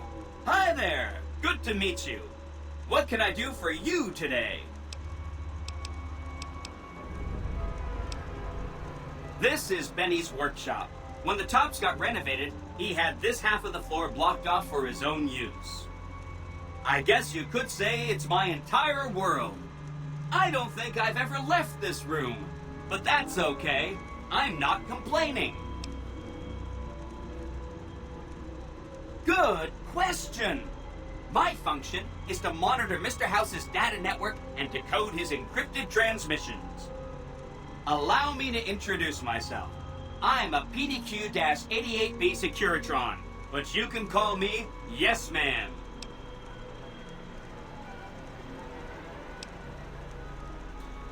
As I understand it, I used to be just like all those other Securitrons out on the strip. But then my neurocomputational matrix was completely reprogrammed to be nice. Very, very nice.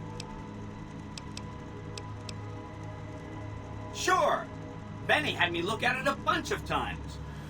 It's a data storage device, kind of like a holotape, but a lot more advanced. As for what's on it, well, some of Mr. House's data transmissions made it sound like the chip could upgrade his defenses somehow. That's just a guess, though. The chip's a proprietary format. You need special hardware to read the data on it. There are 2 locations with non-standard hardware on the network. The Lucky 38 and an underground facility at Fortification Hill. I'd look there. Oh, he wanted to kill Mr. House and use the Platinum chip to copy my neurocomputational matrix onto the Lucky 38's mainframe. That would give me control over all of Mr. House's defenses, most prominently his Securitrons. And then, I guess, I just do as I'm told. Sure! If the chip can be used to reset administrator privileges, it'll be super easy. Oh, he had some help. A lady friend of his. She said something about living in a fort over in Freeside. But that's all I remember. Then I'd have to help you.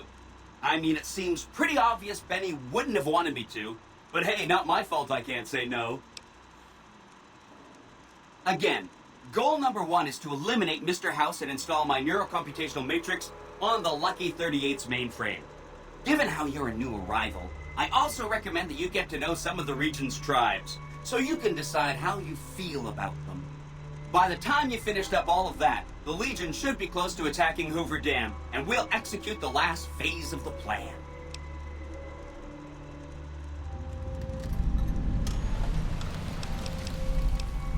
Right! It's one of 2 locations on Mr. House's network with non-standard hardware. My guess is it has a reader that can decode the chip. And who knows what else, maybe a giant robot or something.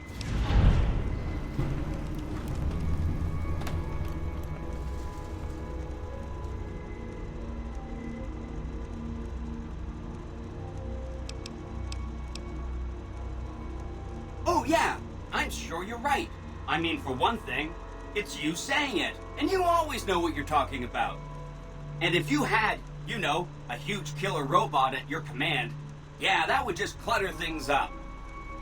And a lesser person might want that kind of overwhelming force on their side. But you know, where's the challenge in that?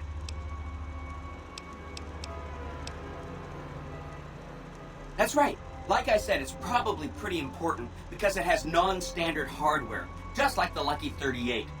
The data on that platinum chip is a big secret, unless you can find a dedicated reader to decode it. Isn't that frustrating?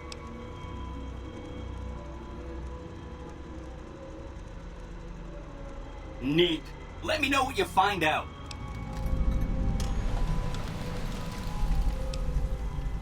Oh no, I didn't mean that. Who needs their support? The Securitrons will be all the support you need.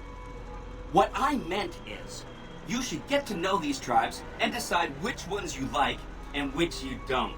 You know, shape the future of Vegas. Choose your neighbors. If you like a tribe, leave it alone. Or, if a tribe is nasty or going to be a problem, go ahead and exterminate it. It's whatever you want to do. It makes me feel really dumb to admit this, but I don't actually know. I've never been inside the Lucky 38. No one has. Mr. House is in there, though. It's the central node of his entire network. Wow. Do you have any idea how special that is? Red carpet treatment. Seems a little mean to use his invitation against him like that, but I'm sure it's all for the best. I mean, Benny was always scheming about how he was going to get into the Lucky 38, but you already took care of that. Wow. The other thing you're going to need is the platinum chip. You know, the one Benny killed a courier for over near Good Springs. I knew he was carrying a platinum chip, and I knew right where Benny should wait for him. That's why Benny put me here, to monitor Mr. House's data transmissions. They're all encrypted, of course, but I'm quite a decryptor. Did you know that Mr. House spent 812,545 caps hiring salvage teams to find the platinum chip? Just in the last year alone? Of course you didn't. Or that there were 7 couriers, but 6 of them were carrying junk. How about their exact routes and the mercenary teams that screened them? I knew all that. Pretty smart, huh?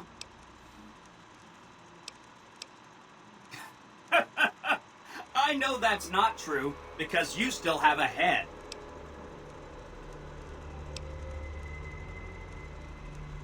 I feel really bad telling you this, but I kind of can't die. I mean, go ahead and destroy this Securitron. Get it out of your system. The problem is that a distributed image of my neurocomputational matrix is backed up to the network several times a day, or when I'm threatened. I can't help it. There's a little bit of me in every Securitron on this strip. So if this instance gets destroyed, I just download to a new one. If I could stop it from happening, I would. I mean, your vengeance is going to feel so incomplete. Of course you do. Sorry about that. And it's wonderful that you do. The platinum chip is the key to overriding and exploiting Mr. House's defenses. Did I just say exploiting? That's not a very nice word.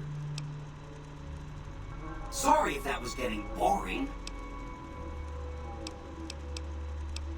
There's a bunch. Some of them you've already met, like the chairman, for instance. I think you should visit the other families on this strip, the Omertas and the White Glove Society, so you know what makes them tick. And there are some important groups farther from the strip, too, like the Boomers, the Great Khans, and the Brotherhood of Steel. I'll be waiting right here.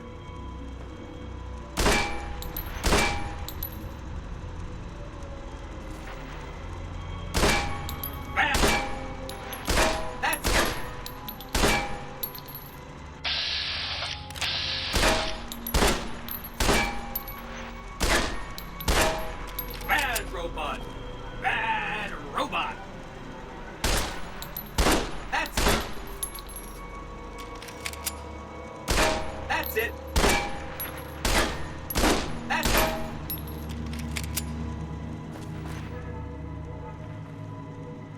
Why do we always hurt the ones we care about the most?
What's up?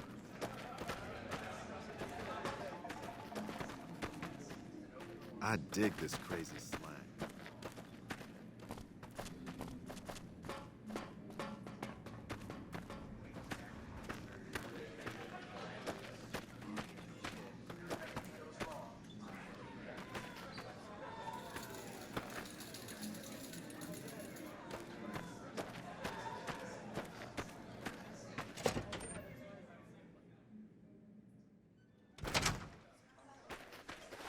Over here!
The eyes of the mighty Caesar are upon you.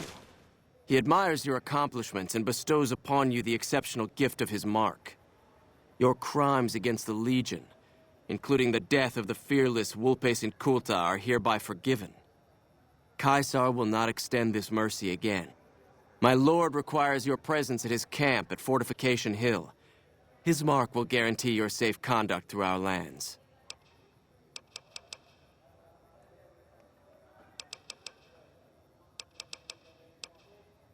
The mighty Caesar has bestowed upon you his mark and guaranteed safe conduct. If he wanted you dead, you would be dead already. Seek Caesar by way of Cottonwood Cove, south of Nelson. The cursor Lucullus will be waiting. Caesar awaits. Hey, you there. I have a message for you. It's from Ambassador Crocker. Very important. Here you go. Welcome to Vegas. Behave yourselves.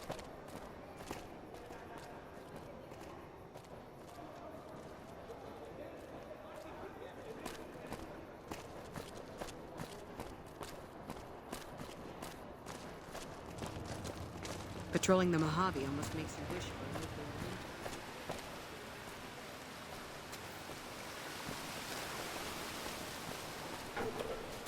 I'm not sure you should be here.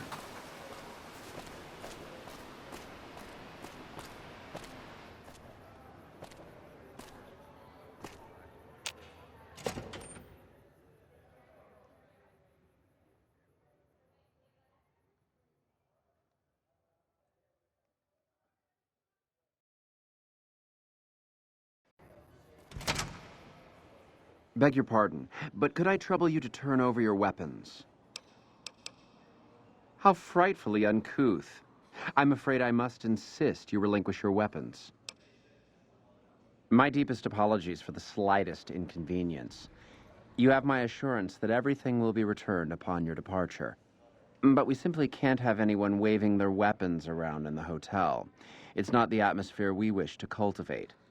Please, enjoy your stay. They'll be handled with the utmost security in our bank. Pleasure speaking to you.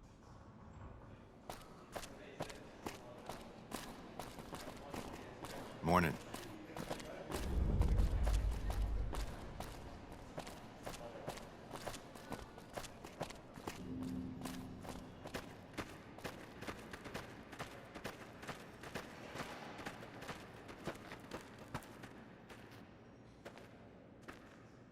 How may I be of service, sir? Yes, I'm glad you asked. I've heard about you, you know. You strike me as just the sort of person who can help me. I'm in a bind. I've been planning an exquisite society dinner, but there's a bit of a problem with the main course. He's got a powerful and temperamental father.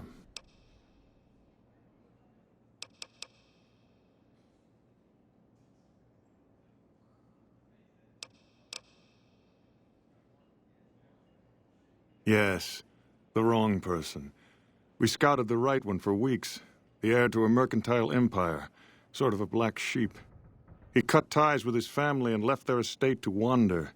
He was ideal, corn-fed and well-to-do, but no one to miss him if he were to disappear. Unfortunately, the trap my subordinates set for him failed, and as he escaped, he saw their faces. Now he's wary. I asked for a last-minute replacement, and they stole the son of the most dangerous Brahmin baron in New Vegas while he stayed at this very hotel. Needless to say, this could be a disaster if things aren't put back the way they should be. And I still need somebody reputable to serve for dinner. Strictly speaking, we're no longer allowed to eat people, but I'm hoping the right person and preparation might sway Marjorie to see things my way.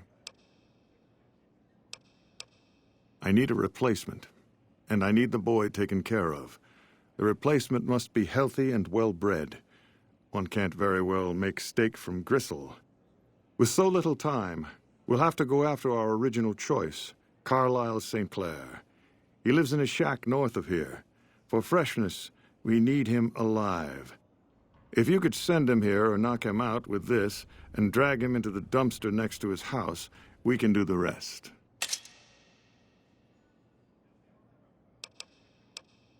Not this one. Empty. I don't believe it's seen use since before the war. And what would the point be, really? Who would pick up his trash if he used it? But for our purposes, it should keep his body safe and hidden until my cohorts can recover it. Ted Gunderson is his name. It would be simplest if we could convince him this was all an unfortunate misunderstanding. But if he won't listen, we can't very well let him go. He'll have to be slaughtered and served. Then we wouldn't need the replacement. But you would need to deal with his father, Heck. Perhaps if you could smear some of Ted's blood around his father's hotel room, you could frame him.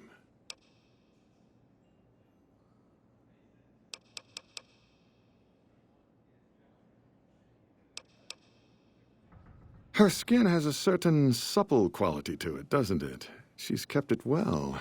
How mouth-watering. Very well. If you're able to convince young Mr. Gunderson to return to his father, replace him in the freezer with your friend, and we'll have a deal.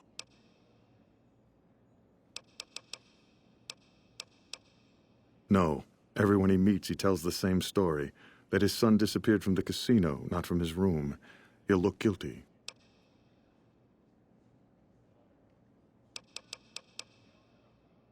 My, such a popular question. I suppose it is only natural to see us and wonder what it is that makes us special. The White Glove Society has only just made itself known to the public, of course, but our pedigree was established over generations. Were we always so refined? I'd be lying if I said yes. But I've always felt we were destined for a place atop modern society. And now, here we are. Not everyone can wear the finest clothes and eat the finest foods, obviously. That's just the reality we live in. But surely we can agree that the most tasteful, sophisticated people are the most deserving. And that's what the White Glove Society is all about. Splendid, splendid. The boy is being held in the kitchen beneath the gourmand. Here are some keys that will allow you access to him. The elder Gunderson is staying in our penthouse. I understand he's hired security, so be careful if you go up there. And our Mr. St. Clair resides to the north. He rarely strays far from his house, and he's surrounded it with booby traps.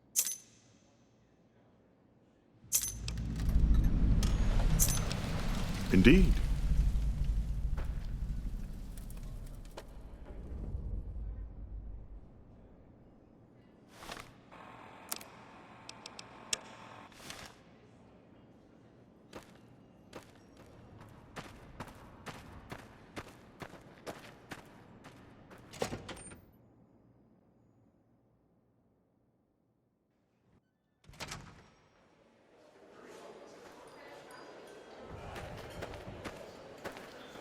Welcome to the Ultralux. I do hope it exceeds your every expectation. I do, but one can hardly call it work. I think of myself as a caretaker rather than a common laborer. I suppose it is a labor of love if it can be called labor at all. We at the White Glove Society are all responsible for maintaining the beauty and class of the Ultralux. And as its founder, I suppose it falls to me to decide how we go about it. Ta-ta!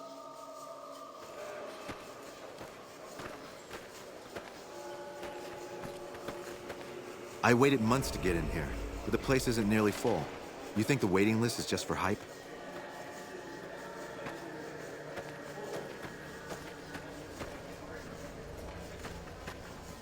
Salutations.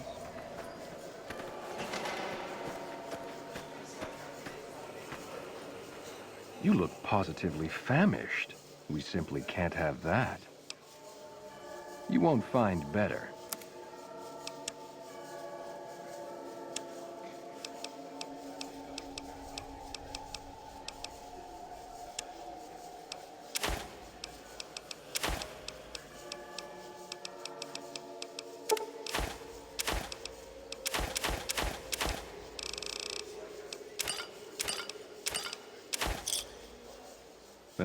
Adieu.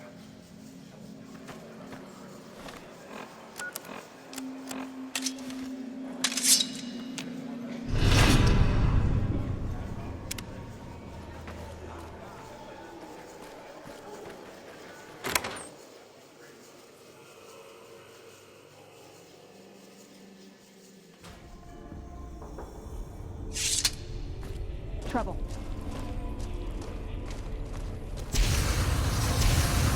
Over here. Sooner you find yourself Had elsewhere. enough? Sooner Had you find enough? yourself elsewhere. Sooner you find yourself elsewhere, the better. Had enough? You like that? Sooner you find yourself elsewhere.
How may I assist? Very well.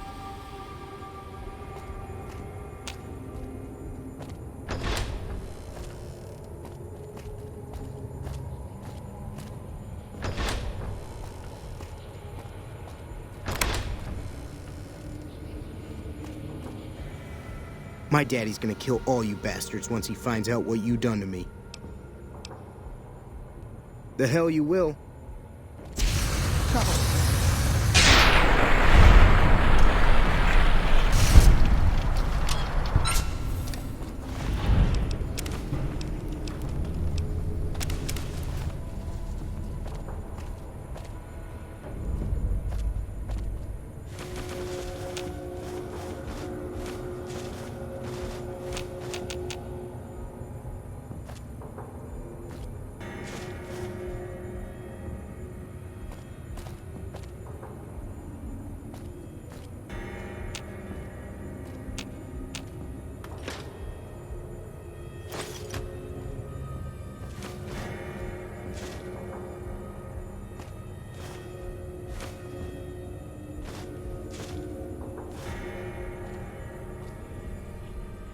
How may I assist?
You want?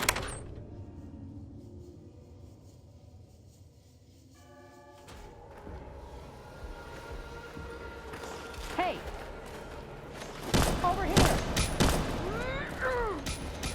Pat it up.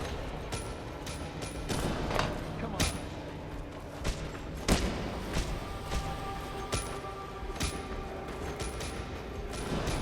Had enough. Come on!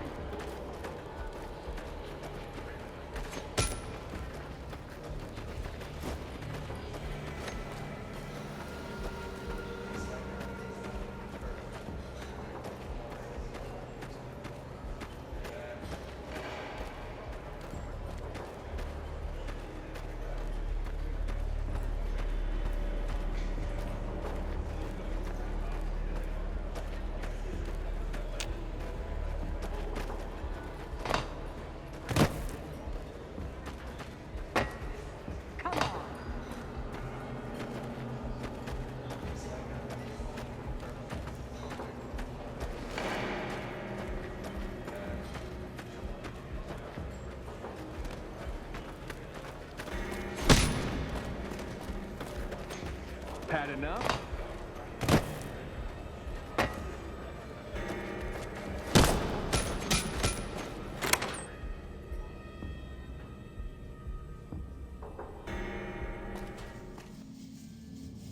Hey!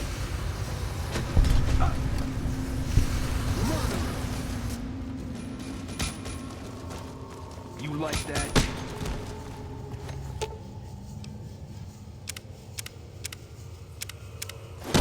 Had enough? I'm not even making a dent with... Like that? Come on.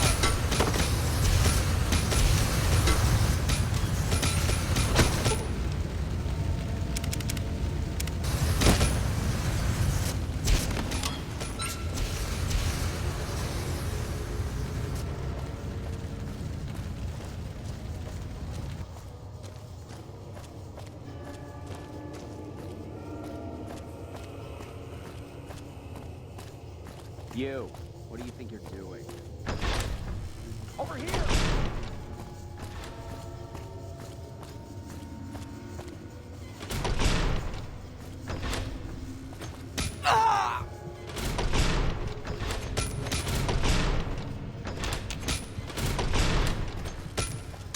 Come on!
I keep hearing about some courier making a fuss over at the Strip.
You vile cat. I've half a mind to give you a solid thrashing with my cane.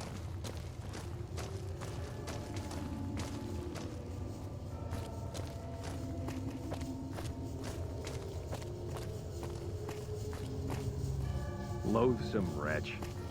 You mustn't ask why we wear our masks. We are forbidden to speak of it.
Hello.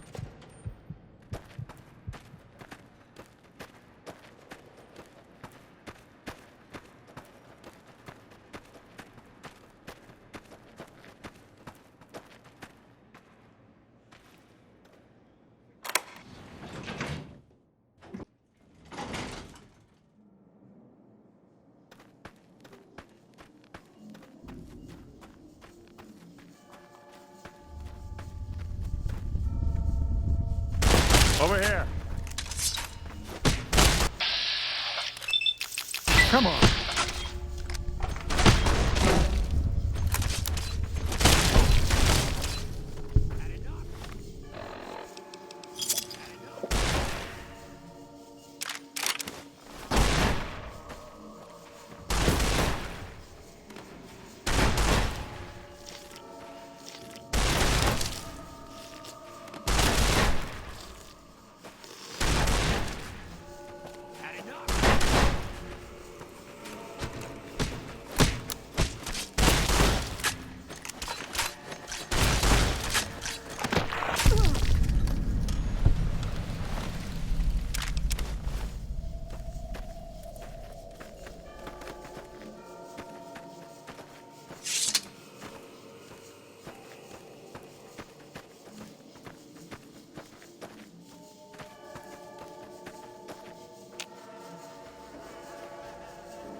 Top shelf is the premier bar on the strip.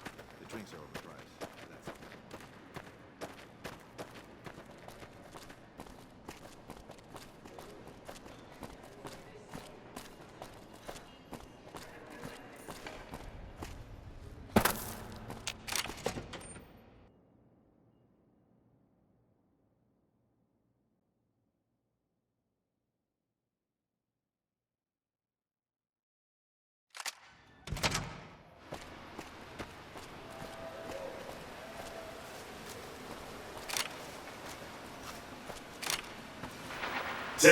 Greetings, citizen.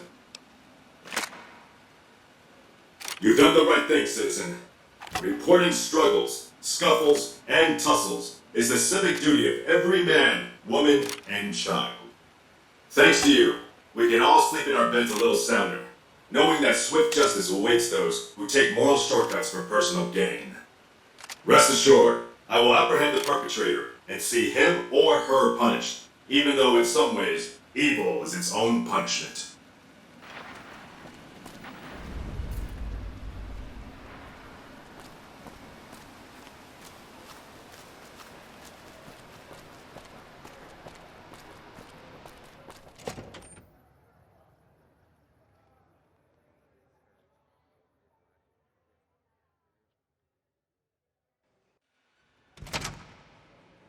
Beg your pardon, but could I trouble you to turn over your weapons? My deepest apologies for the slightest inconvenience. You have my assurance that everything will be returned upon your departure. But we simply can't have anyone waving their weapons around in the hotel. It's not the atmosphere we wish to cultivate. Please, enjoy your stay. Adieu.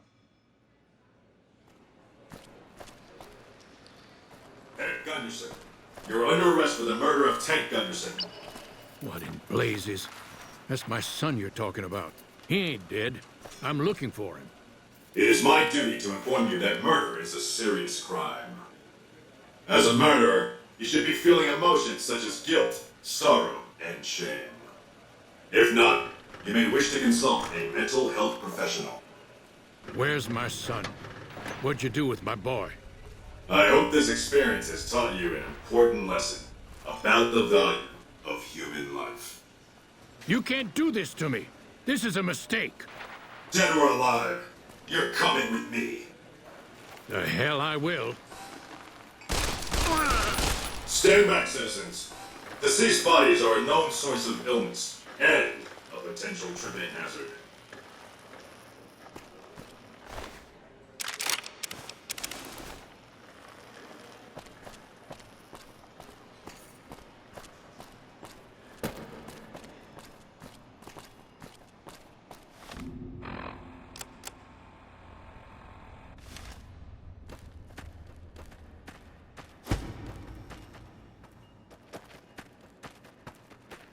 Any word as to our arrangement? So the Baron has slaughtered his last grunt. How delightful. He was a pox on our business. He would have driven the price of beef down to the point where any poor wretch could afford it. Can you imagine? But now we can price it even higher, create a new luxury market. Not for you, of course. You'll get a special discount. We'll know after tonight's banquet at 7 o'clock. I'll only be telling everyone what they've eaten after they've eaten it. That way, they will all have crossed the same silly taboo. They'll have to reconsider it, even Marjorie. It's all image with her anyway. She just needs to realize the only difference between savage and sophisticated is the proper seasoning. Indeed.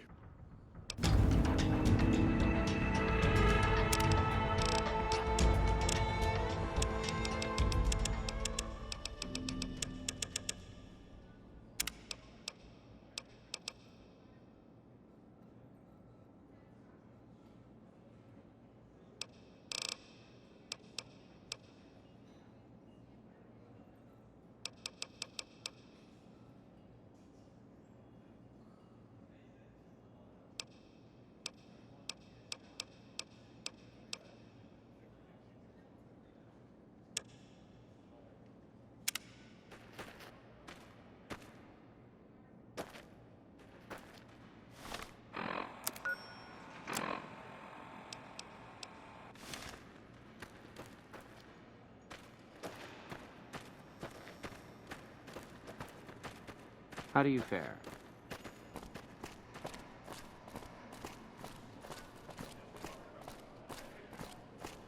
To eat at the Gorman is to spoil.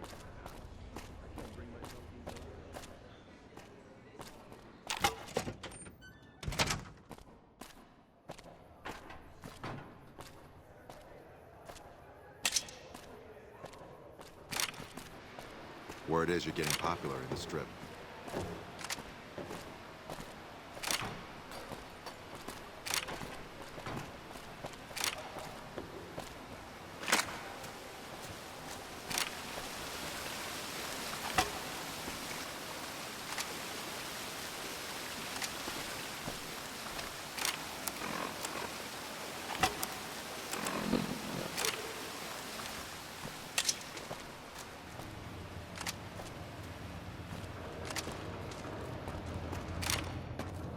Shame about the fighting at the Tops.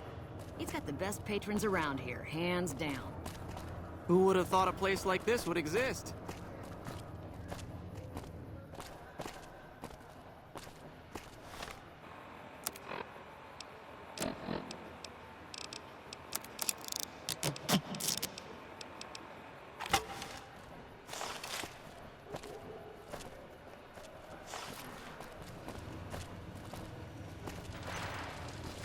Seeing the sights?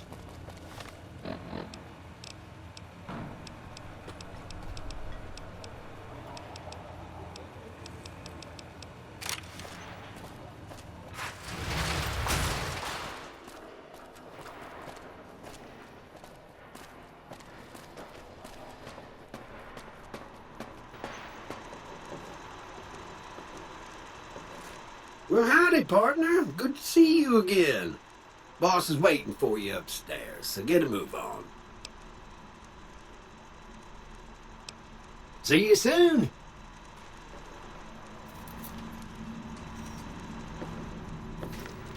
Well, howdy, partner. Good to see you again. Boss is waiting for you upstairs, so get a move on. I see you brought a friend. Sorry, partner, but they're gonna have to stay outside. Oh boy.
done this.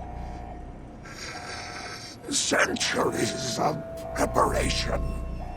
So much good undone.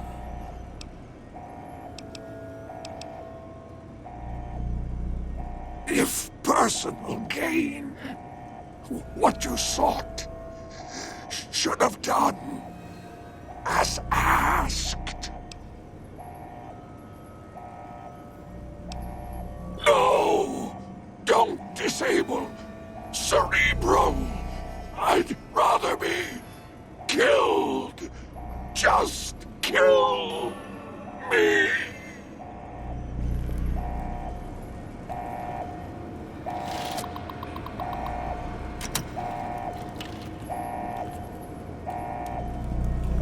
I have nothing to say.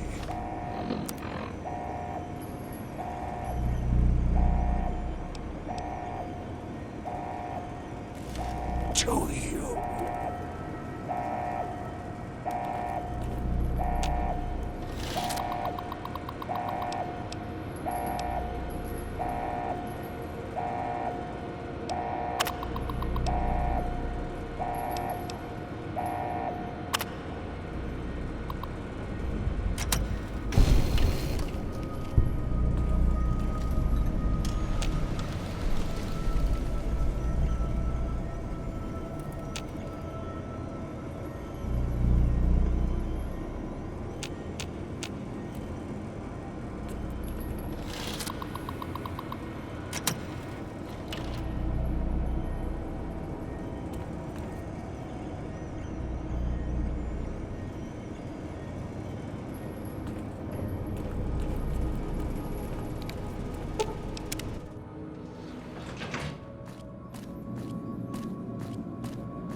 Excuse me, but are you the courier who caused all of that trouble in the tops? Oh, well, we heard, we meaning the followers of the apocalypse, that you had been in there, the Lucky 38, I mean. And we were wondering if you could help us. If it's not too much trouble, of course. Do you mind if I ask why?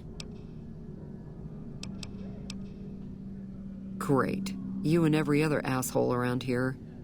If you grow a heart anytime soon, I'll be around.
Howdy, son. How can I help you?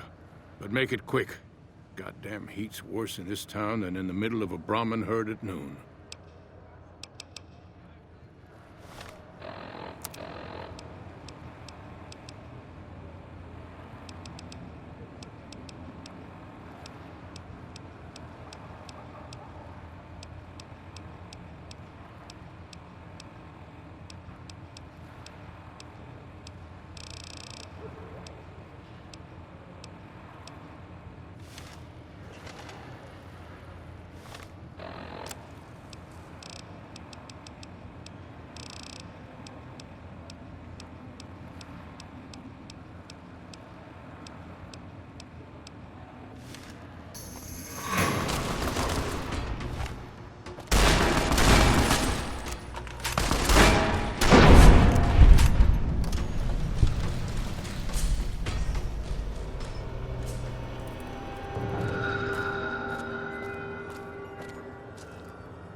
Cut it out, will you?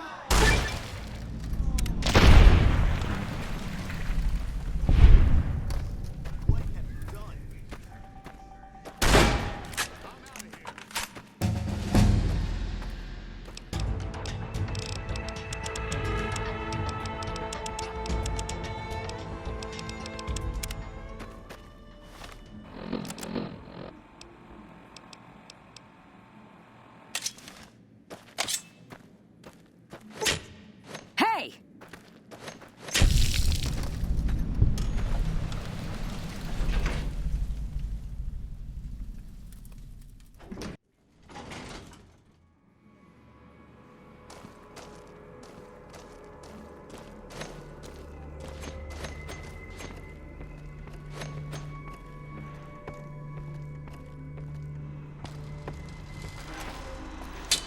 That's it.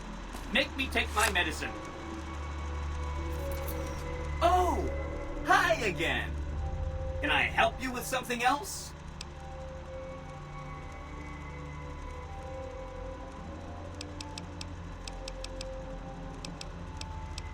You already took care of Mr. House? Wow, you work fast. Mr. House is out of the picture and you have the platinum chip? Wonderful. Let's go.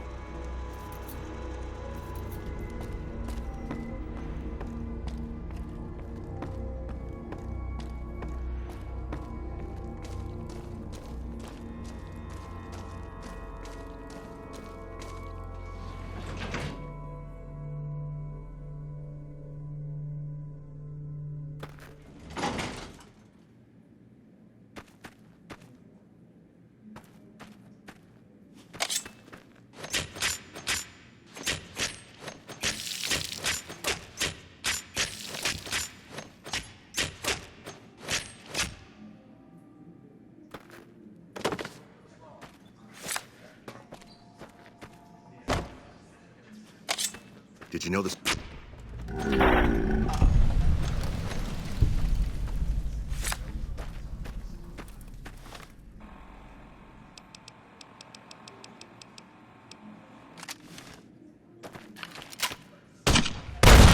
What the hell?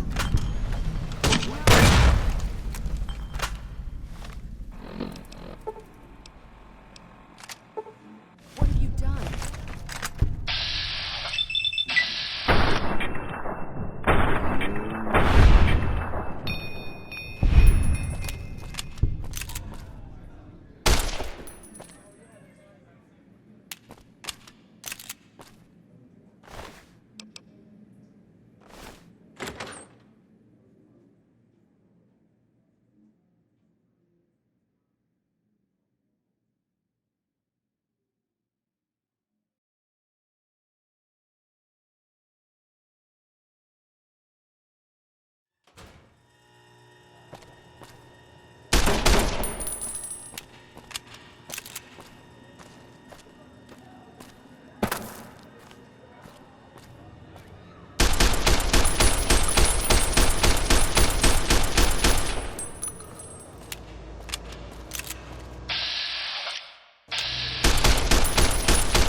big, huh?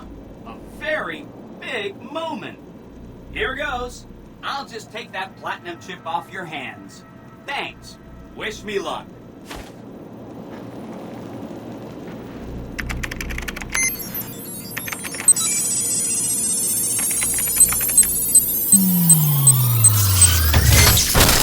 See you soon. Wow. Mr. House had quite a setup here. I can access his databanks and view telemetry on every Securitron on the network. Wait. So, that's what the platinum chip does. Interesting. Mr. House had a whole demonstration planned for you. Just head downstairs to the lowest level to check it out. You'll see.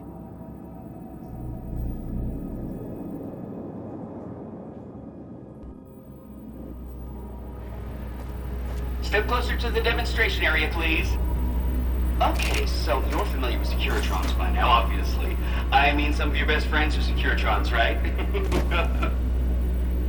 Our titanium alloy housing does a good job for protecting our delicate electronic insides from small arms fire and shrapnel. Our left arm contains an X-25 Gatling laser, quite deadly against soft targets at medium range. That looks like fun. And for close-range suppression and crowd control, we have this handy-dandy 9mm submachine gun. Nice. All of this is old hat, right? Here is where it gets interesting. Turns out that those are our secondary weapons. All this time we've been running the Mark I operating system, which doesn't have drivers for our primary weapons. Imagine! Now watch this. I'm downloading the Mark II OS to all Securitrons on the network. Makes quite a difference. With the M235 missile launcher, we can engage ground and air forces at low range. And a rapid-fire T-20 grenade launching system makes us deadly in close-range engagements. Woo! Look at that! The OS upgrade also includes drivers for our onboard auto repair systems. Just try to hurt us now. Altogether, this software upgrade confers a 235% increase in combat effectiveness per unit. New Vegas finally has soldiers worthy of protecting it. I hope you enjoyed this demonstration. You can come back up and see me or be on your way. I know you're a busy person.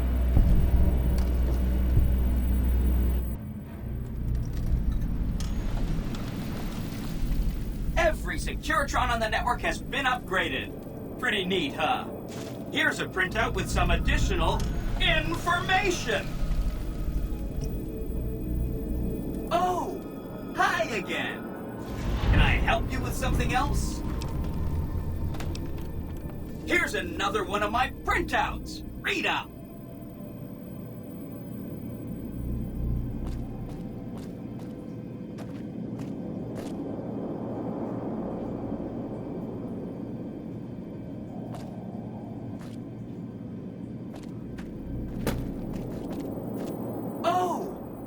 Again. Can I help you with something else? Of course, ask away.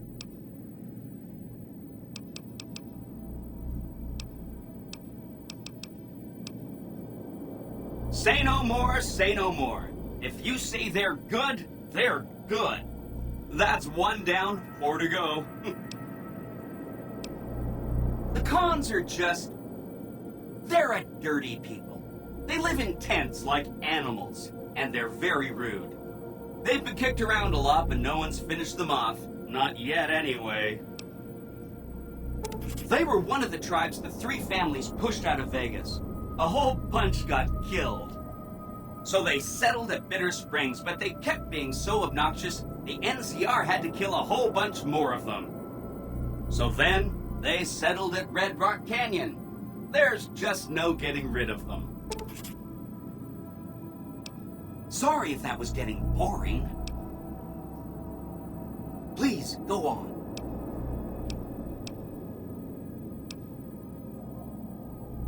Some of Mr. House's data said that he'd lost a bunch of Securitron scouts near Hidden Valley.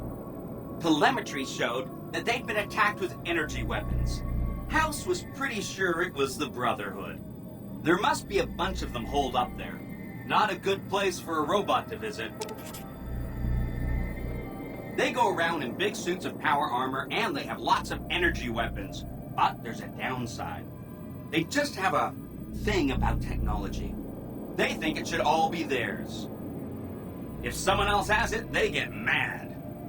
All I'm saying is, not much of a chance they'll accept a Vegas that polices itself with robots.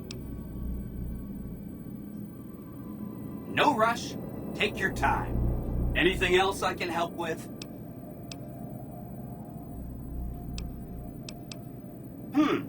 I remember that Benny used to pay a receptionist at Gamora for information. Maybe she knows something. Just that Benny didn't like them. He talked on and on about how they couldn't be trusted. And this is coming from Benny. He hated their casino, said it was tacky, and he thought they were up to something, because he said they always are. Whenever you get around to it, we'll be just fine. Anything else I can help with? They must be a really nasty people. I haven't heard a single good thing about them.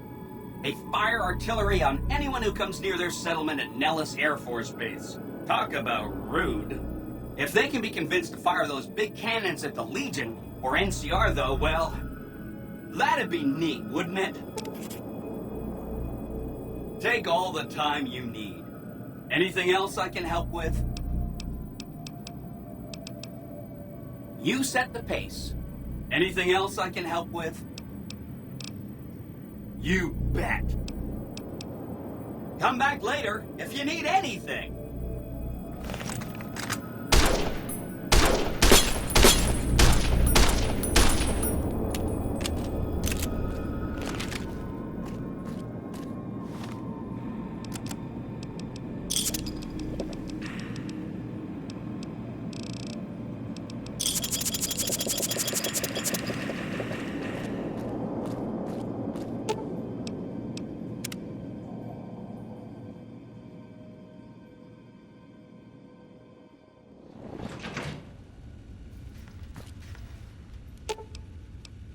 Aw.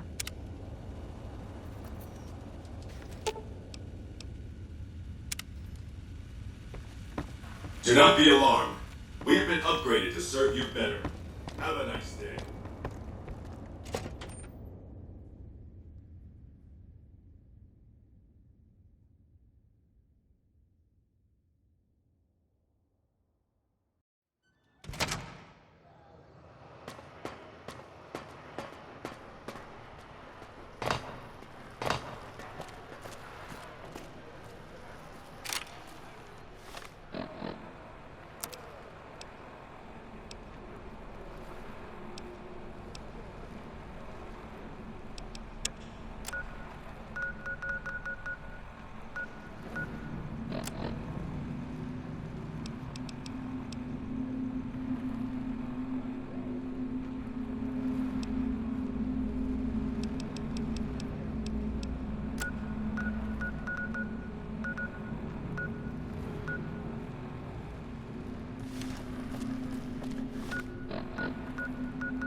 Our way, true to Kaisar.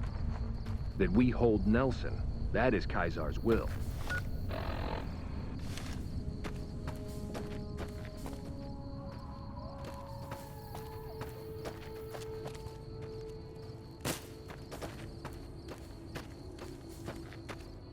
The black armored rangers are said to be fearsome bad.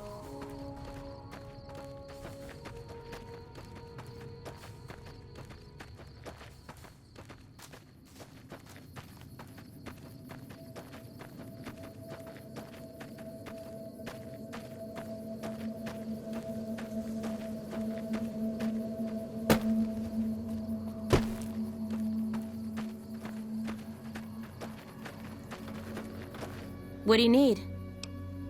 Bye.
Hey!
Ordinary guys with knives and bullets, and they're taking over Nevada.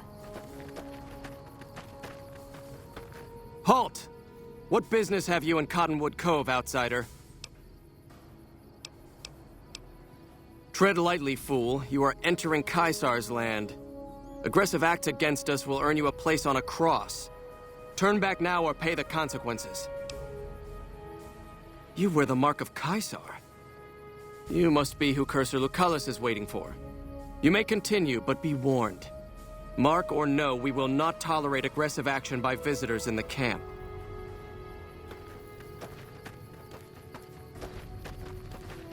You belong on a cross, degenerate. Legatus Lanius draws near. The profligates gain their numbers.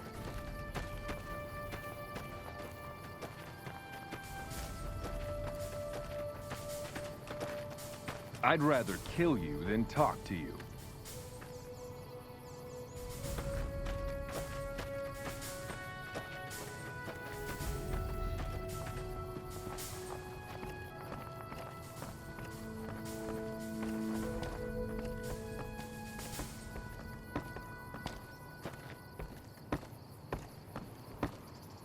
Awe, are you ready to head upriver?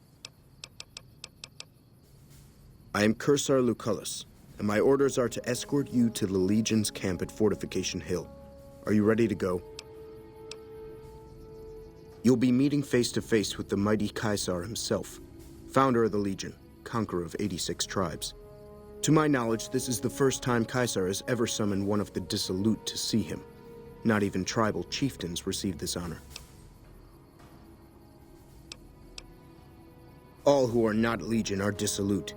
They live in squalor, unrestrained by morality, lacking moderation, temper, and self-control. Their very existence is a blight on the common good. Even worse are the profligates, the subtype of dissolute one finds this side of the river. They hold themselves to be civilized, when in fact they are corrupt and self-interested. The truth will be made clear to them soon enough. You'd know better than I would, but you must be remarkable for Caesar to take such an interest. The trip will take a few hours. Take your place on the boat.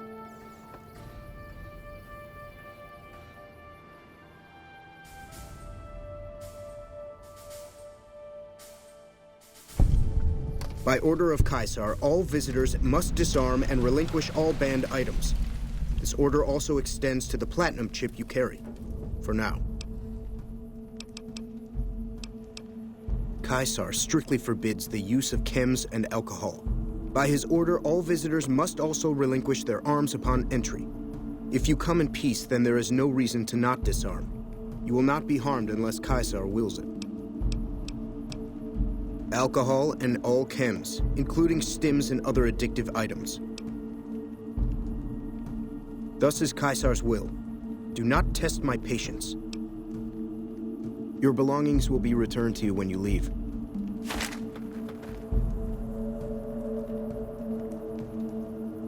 Awe, true to Caesar. You may proceed. Your belongings will be returned when you leave.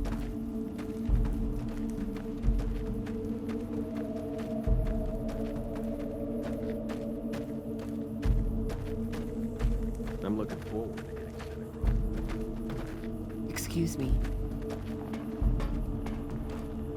The new slave girls are quite beautiful.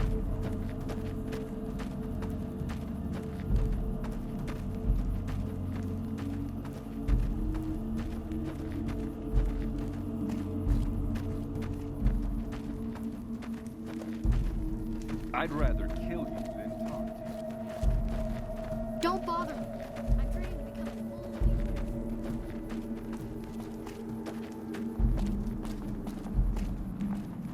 full... I'm harsh on the children, but they'll be excellent legionaries. I'm quite proud of them. I'm harsh on the children, but they'll be excellent legionaries. I'm quite proud of them.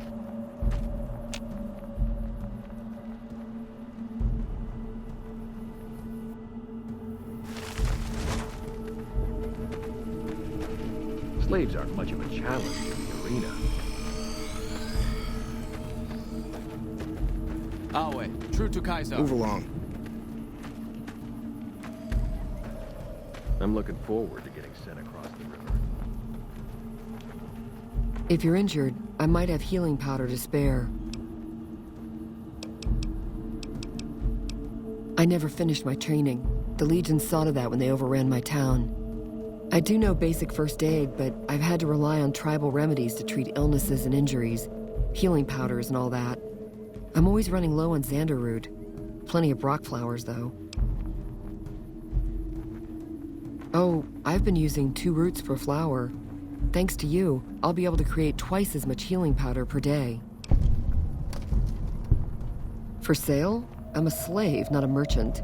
I could give you some healing powder every day, but you'd have to be a friend of the Legion. What do you want to know? We're property. If you're too young or too old, the men usually leave you alone. Usually. 3 years and counting. If I could just get across the river, I'd be free. Not that I'd try it. I've seen what happens when you get caught. A small town in New Mexico. The Legion burned it a few years back. That's how I ended up here. All right. What about it? Do you have some advice? Was there something else? I can only do that if you're a friend of the Legion. I don't want to get crucified. Okay.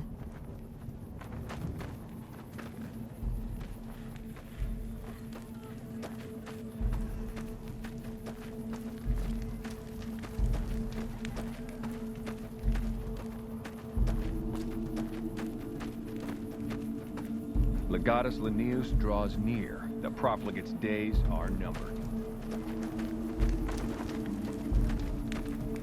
You must enter Kaisar's tent alone. Anyone else must remain outside. Should have brought something to read.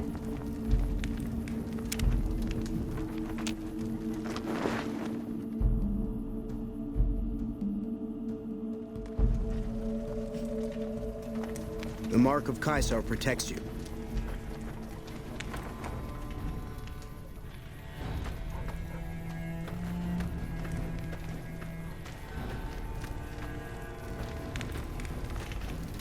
Kaisar awaits. You can speak with me later. You're the courier who caused so much trouble for my Legion, and yet you dare come before me. Is it any wonder my Legion has so little love for you? So tell me this, because I really want to know. I am feared, with good reason. But you, of all people, dare to come here and stand before me, the mighty Kaisar. What were you thinking?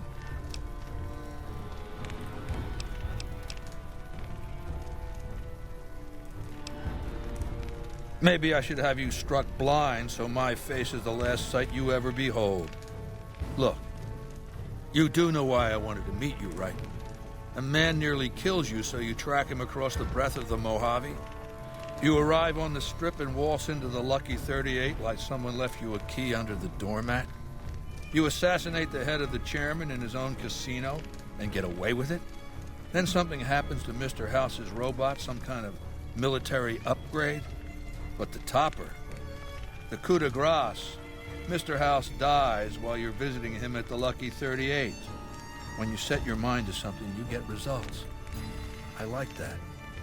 The question is, are you ready to get started?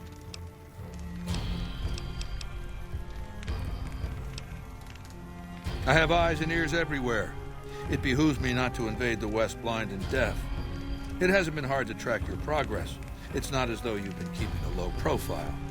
The time is fast approaching when my Legion will assault the Great Dam and invade the West. Before that happens, I want Mr. House erased from the picture. Not just the man you killed, but what he left behind. His legacy.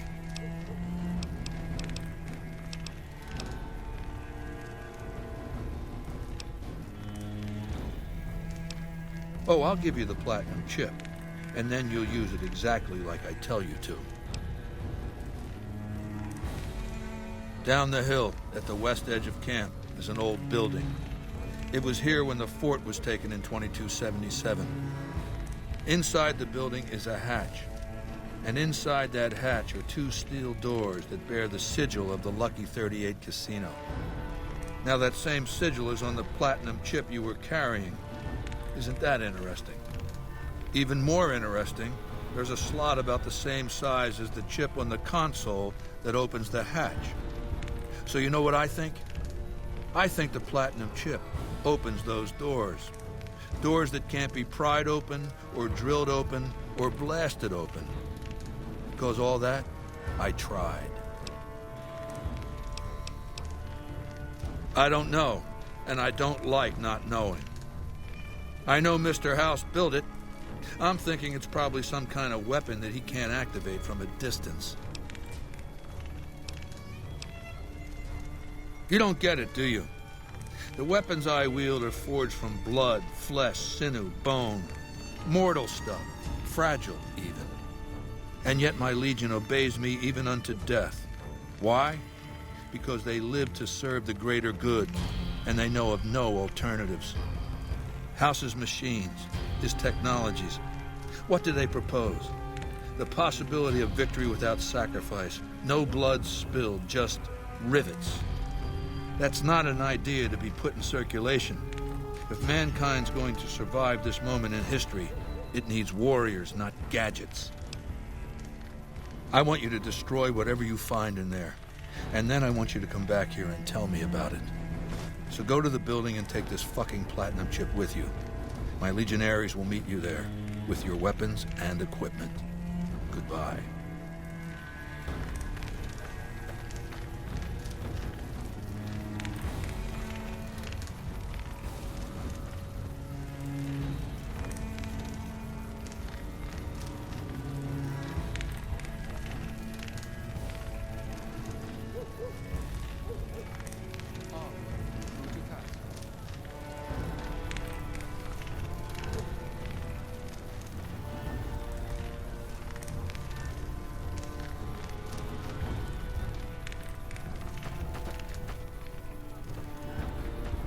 Legatus Linnaeus draws near.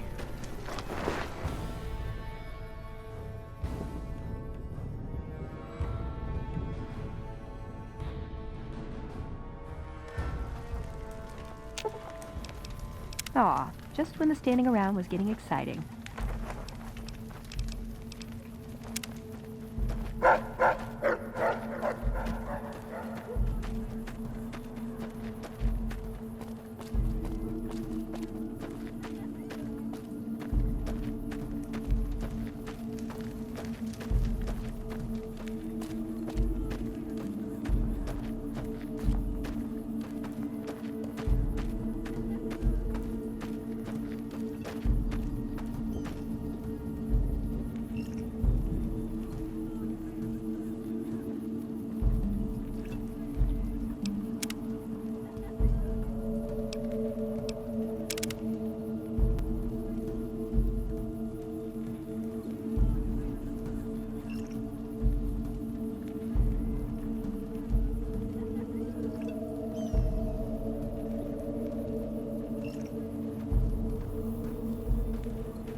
true to Kaisar.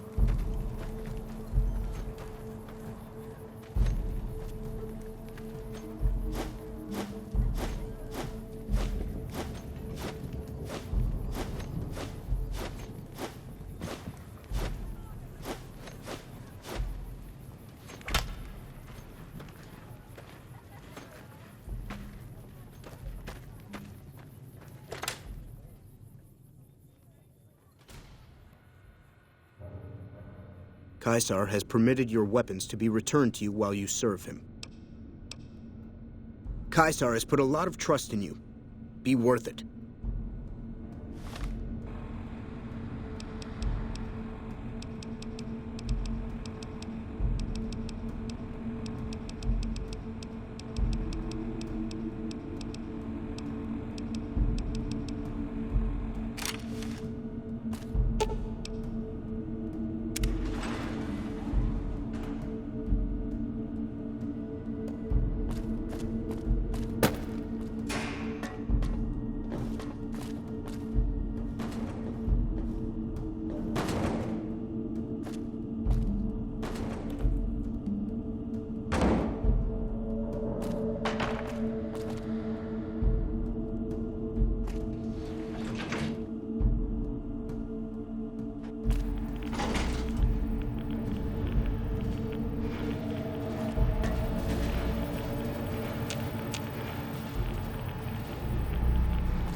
You've carried out Caesar's will, but I must confiscate your equipment again.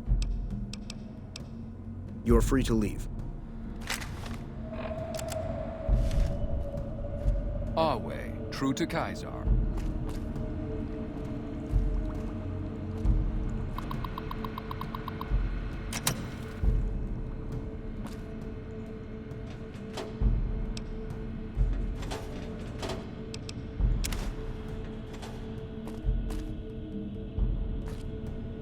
True to Caesar.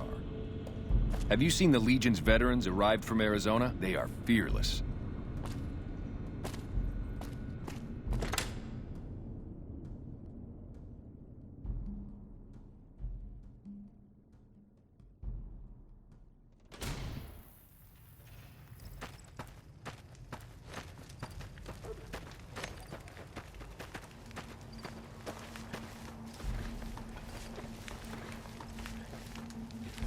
True to Caesar.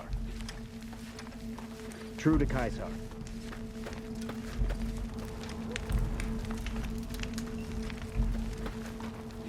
The warlord House thought himself beyond Caesar's reach, and now he is dead. Awe.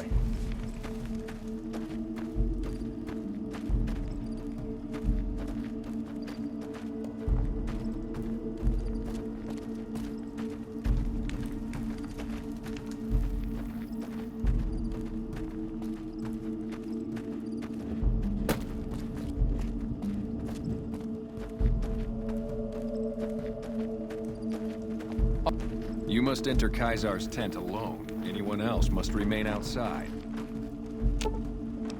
Should have brought something to read. Our way, true to Caesar.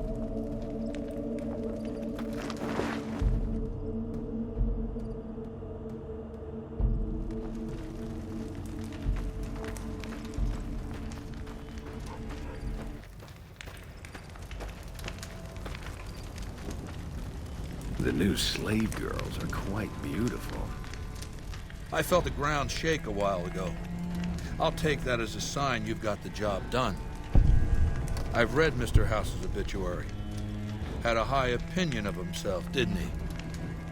With Mr. House out of the way, I can focus on smoothing out a few lingering complications elsewhere in the Mojave. First up are the boomers of Nellis Air Force Base, a tribe so reclusive it lobs artillery shells at anyone who comes near their settlement. I want you to offer them an alliance with my Legion. My terms are simple.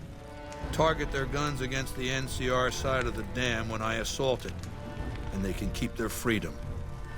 If you find they aren't amenable to this offer, destroy them.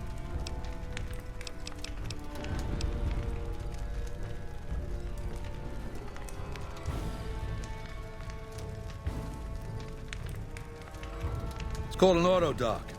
As the name suggests, it's an automated physician, more or less. He can treat broken bones, cuts, punctures, scrapes. Sometimes I bestow its use upon someone I favor.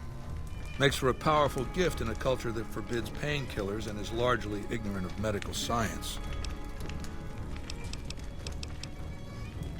Good. Your first challenge will be to reach their settlement without getting blown up. After that, it should be easy.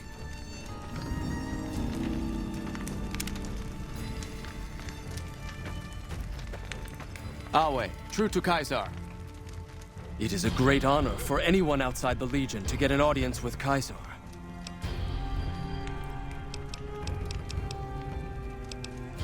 It's a tradition in the Praetorians to specialize in unarmed combat, because weapons can break or jam when needed most. However, our unarmed techniques favor offense over defense. We can charge the enemy and flatten him with our first strike before he can react. He's the best warrior in the Legion. A full legionary by the time he was 12, he's never lost a battle. Had the Legate been in command during the Battle of Hoover Dam, the Legion would have won. I have no doubt about that. Of course, this will take some time, and I'm not a forgiving teacher.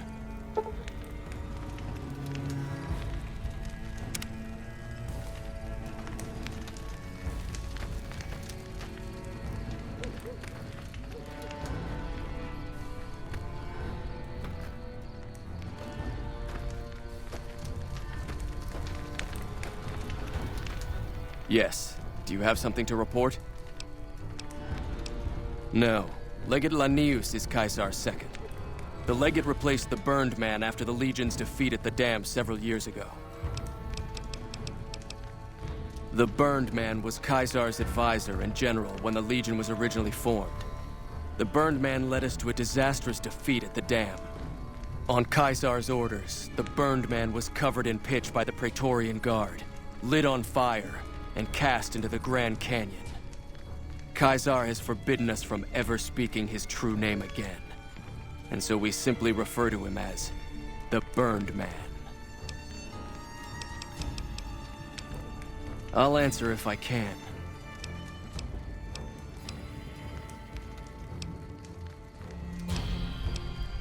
And just about every one of them is occupied. Not all at the same time, usually. Groups of legionaries come and go all the time. This is also only one camp of many. You might have noticed the other camps down by the river.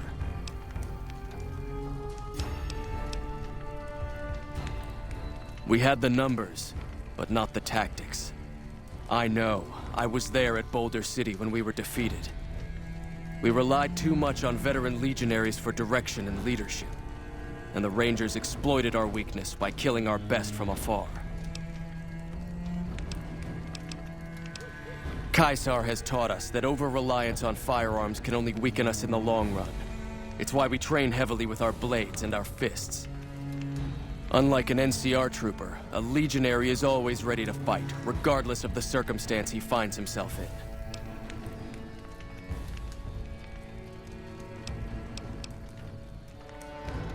The NCR Rangers are the biggest threat. Without them, the NCR is nothing. When I was a boy, the Legion conquered my tribe. I was chosen for training as a legionary. I fought in many battles for the Legion.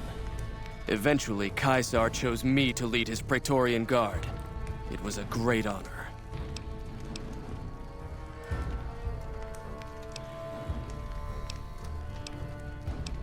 We were savages. The Legion raised us up, made us better than what we were. Girls and women were enslaved, and many of the men and boys were also chosen to become legionaries. The rest were killed. What did you want to talk about?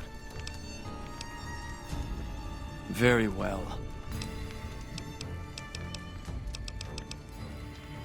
We recently obtained an artillery weapon, but we don't have the part or the skill to fix it.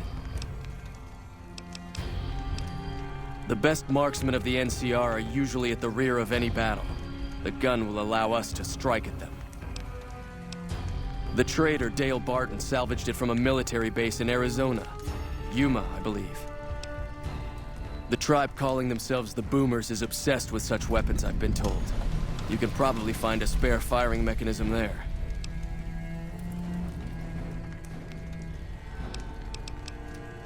Wally.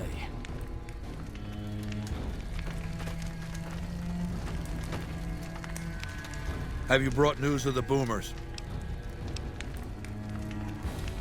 What did you want to know?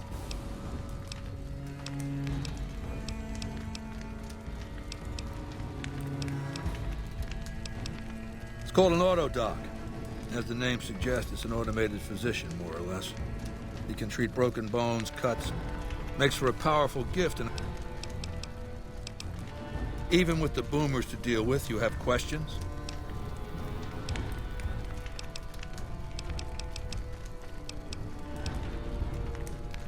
Ironically, I was born a profligate myself, a citizen of the NCR. My family lived not far from the Great Boneyard. After raiders killed my father, my mother sought the followers' protection. I was 2 years old. She found work at their library, cooking and cleaning. I learned how to read, and soon I was taking courses, free of charge. Oh yes, raised in that tradition. And the teaching stuck. I was taught it was my responsibility to bring the torch of knowledge to the waste. I may have taken the torch part more literally than they intended. When I was 20, the followers sent me east to Grand Canyon. It was my first expedition. Just me and a physician named Calhoun. As an anthropologist and linguist, my assignment was to learn the dialects of the Grand Canyon tribes. What a fucking waste of time. If you think it's worthwhile to make smart people learn how to talk like backward savages, you're a follower of the apocalypse, or an idiot. Anyway, we met up with a Mormon missionary who already knew a bunch of dialects, Joshua Graham. He was supposed to teach me, but before that went too far, the Blackfoot tribe captured us to hold us for ransom. They were a backward bunch, but the real problem was they didn't know how to fight. The Blackfoot were at war with 7 other tribes, each just as pissant as they were. But outnumbered like that, they weren't going to last long. It's one thing to be taken hostage, another to be lashed to a sinking ship. So over Calhoun's objections, I decided to take certain steps. I taught them how to use the guns they already had, how to strip and clean them, how to breathe when pulling a trigger, how to reload ammunition. They looked at me like I was some kind of a sorcerer. So I taught them how to make explosives and started drilling them on small unit tactics. If there's anything I learned as a follower of the apocalypse, it's that there's a lot of good information in old books. Divide et impera, divide and conquer. I led the Blackfoot against the Ridgers, their weakest enemy. When they refused to surrender, I ordered every man, woman, and child killed. When next we surrounded the Kaibabs, and they likewise refused, I took one of their envoys to the Ridgers' village and showed him the corpse piles. This was new for the tribes, you see. They played at war, raiding each other, a little rape and pillage here, a little ransoming there. I showed them total warfare. Like I said, there's a lot you can learn from old books. Kaibabs joined me, and the Fredonians after that. All the pissant tribes with names that should be forgotten. I knew from the start I'd need to eradicate this plague of tribal identities, replacing them with a monolithic culture, a uniform identity. So that's what I did once my confederation of tribes was large enough. I crowned myself Caesar and created a single great tribe, my legion.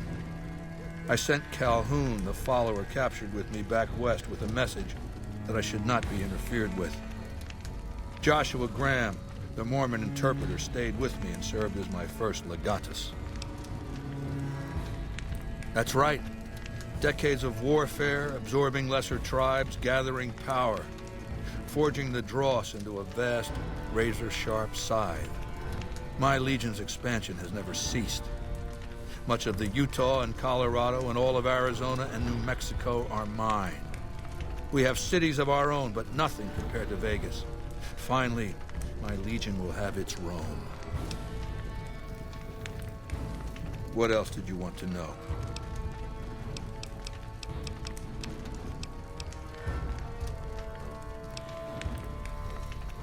I know he's dead. I know he's no longer a factor. That's all I need to know.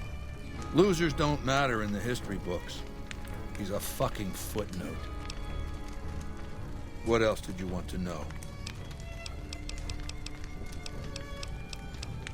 Do you want my opinion as a former citizen or future conqueror? Actually, my opinion's the same either way. As a young man, I was taught to venerate President Tandy of Shady Sands, the founding mother of the new California Republic. Did you know her presidency lasted 52 years? And that her father, Aradesh, was the Republic's first president? Does that sound like a democracy to you? Or a hereditary dictatorship?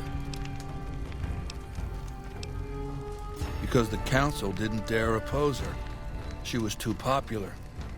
She had the people's love. So things ran smoothly, more or less. And as soon as she was gone, as soon as there really could be democracy, what happened then? Ever since losing its queen, the NCR has been weaker, more diffuse. Democracy has been its weakness, not its strength.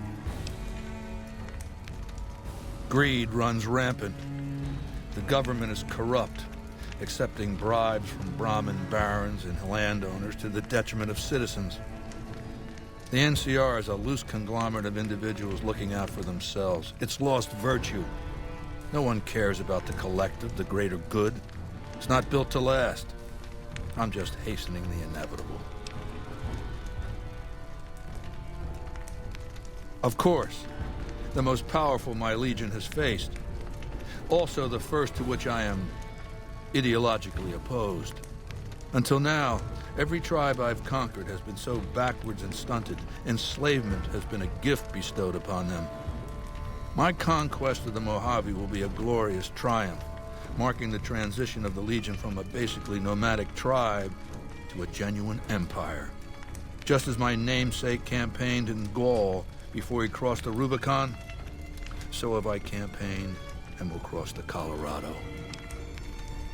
It's not going to happen again. That's all I have to say about it. Linnaeus is the greatest of my battlefield commanders. Some might call him a great man, but I'm not sure he qualifies. Once, he was the greatest warrior of the Hydebarks, a tribe of the Arizona, maniacal in battle. Sometimes he'd ambush Legion patrols by himself. When after several months we found and surrounded the Hydebarks camp, their chieftain raised a banner of surrender. The warrior, who was not yet Linnaeus, went insane with rage. He struck down his chieftain and attacked his own tribe.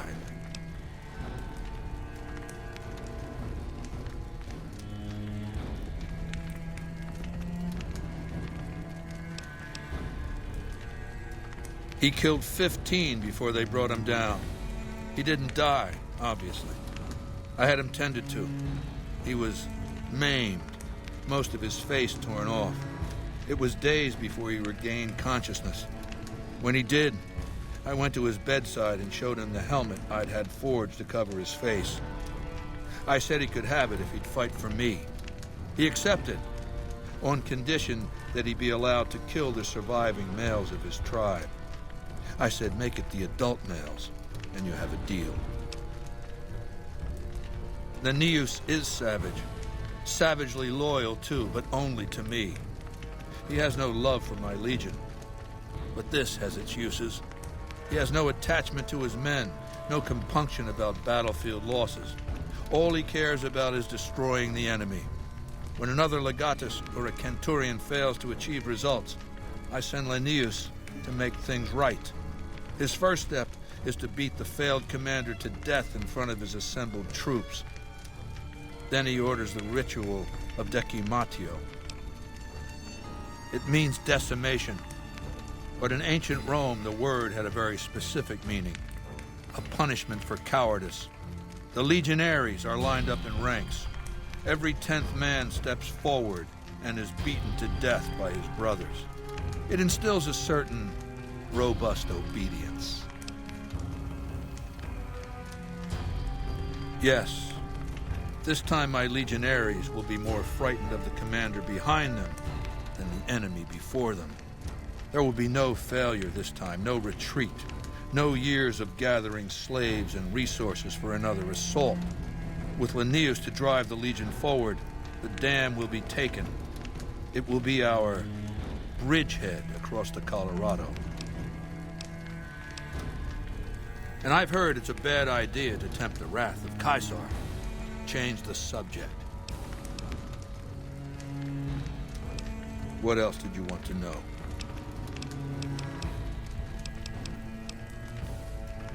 I've analyzed the region's tribes to determine how they might be useful. I may tell you more at a later time, if it suits me.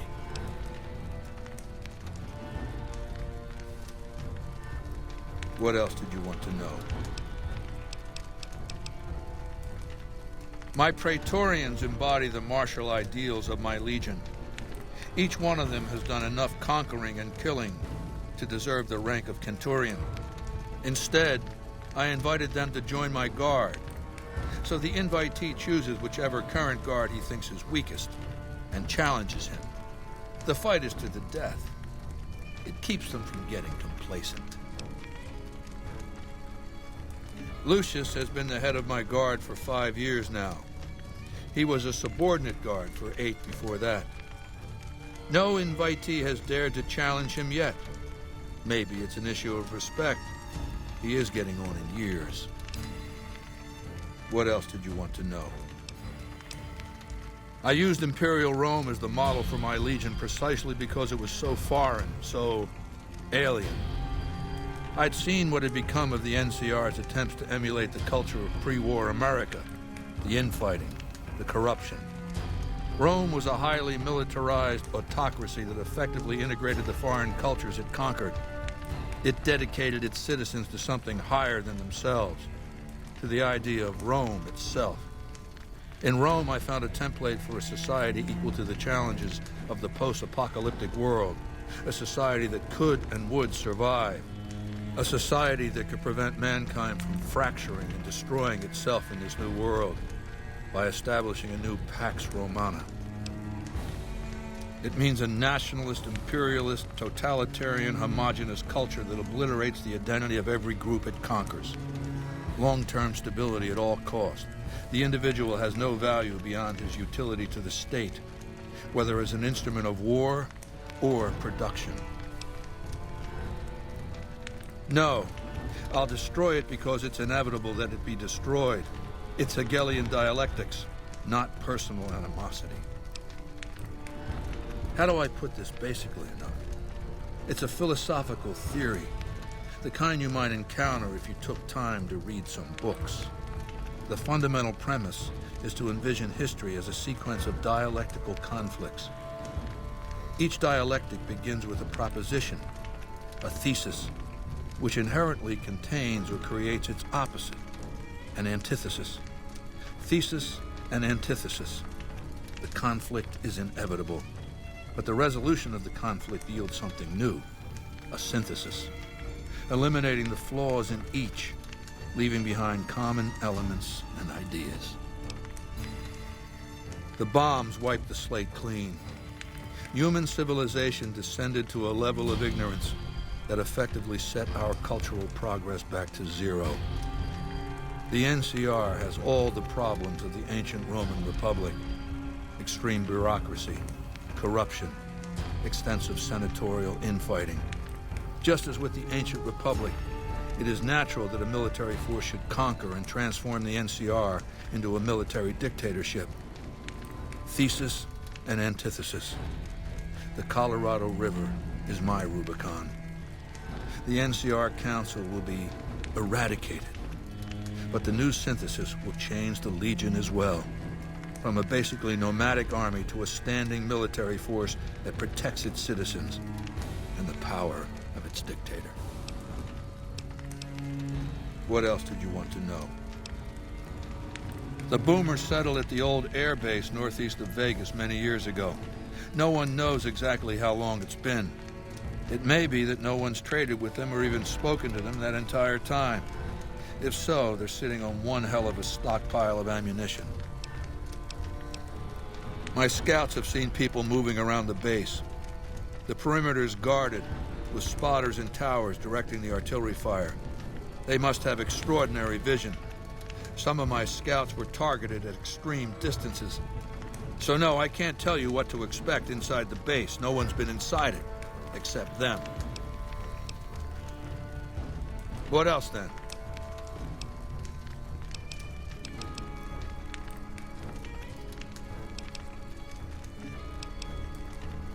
I expect results sooner rather than later.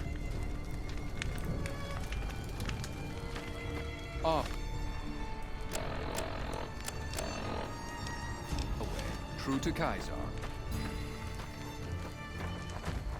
The Black Armored Rangers are said to be fearsome in battle.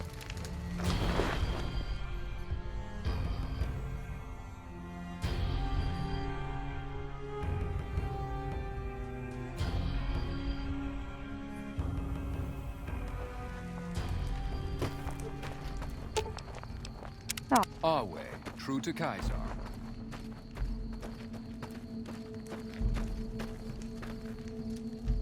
Outsiders are a rare sight at the fort. Step carefully around here and you might just leave alive. I'm Anthony, Master of the Hounds. He's a story to frighten the younger legionaries. He's dead. No man, no matter how tough, could survive a fall into the Grand Canyon. It took years for Caesar to conquer Lanius' tribe, and Caesar showed mercy to the survivors, allowing them to join the Legion. Had the positions been reversed, Caesar would be dead. Lanius is called the Monster of the East because he never, ever shows mercy.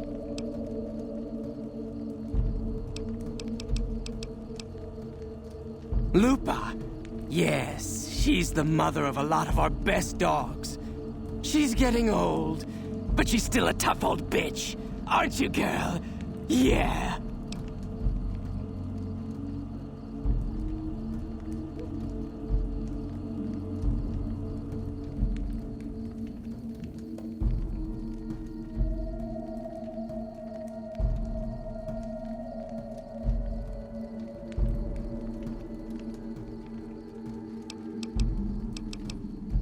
Yeah? When the Legion showed up, we fought. Most tribes did. Hangdogs hung out longer than most. Broke us by throwing our dogs on the fire. So we gave up. Our elders couldn't bear the idea of our spirit animals burning in the afterlife.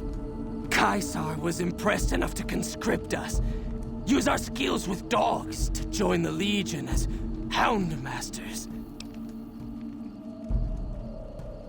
Yeah? I've been around dogs all my life. They're my life. Always were. All the way back when I was a tribal. One of the hangdogs outside Denver. Dogs roamed that city. Our tribe made peace with them. Thought they were our spirit animals. Helped us hunt. Provided for us in some lean times. Then the Legion came. Good thing, too. Stronger now. Don't need those beliefs anymore. Yeah? Been doing it since I was a boy. The mongrels know to listen up when I start talking to them. We breed them mostly, but sometimes we get some good ones from Denver. That whole city is overrun with them. Okay. Yeah?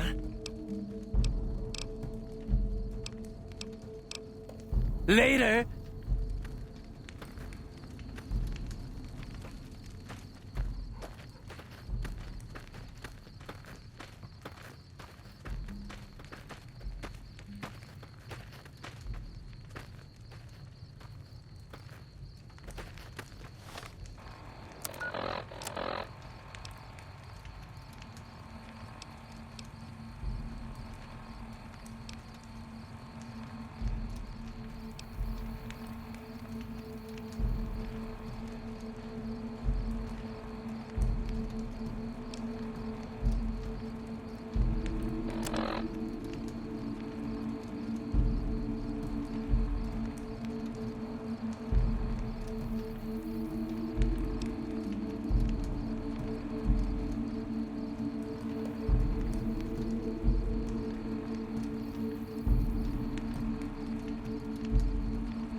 Hey!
Whoa there, pal. You better slow down, or you'll get blown up like the rest of the idiots who thought they'd scavenge in Boomer territory. Now that I've got your attention, might you be interested in a little information? It'll cost you, but it's well worth the investment. Who I am and what I'm doing is my business. Now, are you in the market for info or not?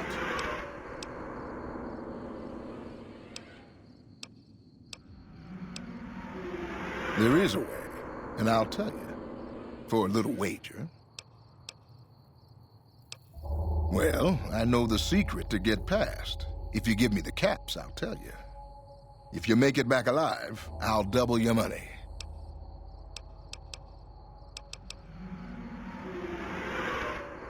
No deal. My info, my price. Suit yourself. Come back and see me when you get tired of picking shrapnel out of your backside.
Hold it right there. Don't you move. How the hell did you survive that bombardment? Are you even human? Some kind of mutant? Move a muscle now and I'll blow you to pieces. Watch your mouth, Savage. Raquel'll be here any second. I'll take this from here. I'm Raquel, Master-at-Arms for the Nellis homeland. Mother Pearl, our eldest, wishes to speak to you. I oversee the security of the Nellis homeland, from the coordination of its defense to the training and fitness of its population. I wasn't the one firing the howitzers. If you want to see how good I am at killing savages, I can show you. Or you can accept Mother Pearl's invitation. It's your choice. As I said, she is our eldest. Mother Pearl has lived at Nellis from the start, and has the wisdom of her age. She said that this day would come, and that any savage to reach our gate should be brought to her. Unacceptable. You've made it this far, probed our defenses, seen our faces. Mother Pearl's invitation is mandatory, not optional. Follow close and mind your behavior.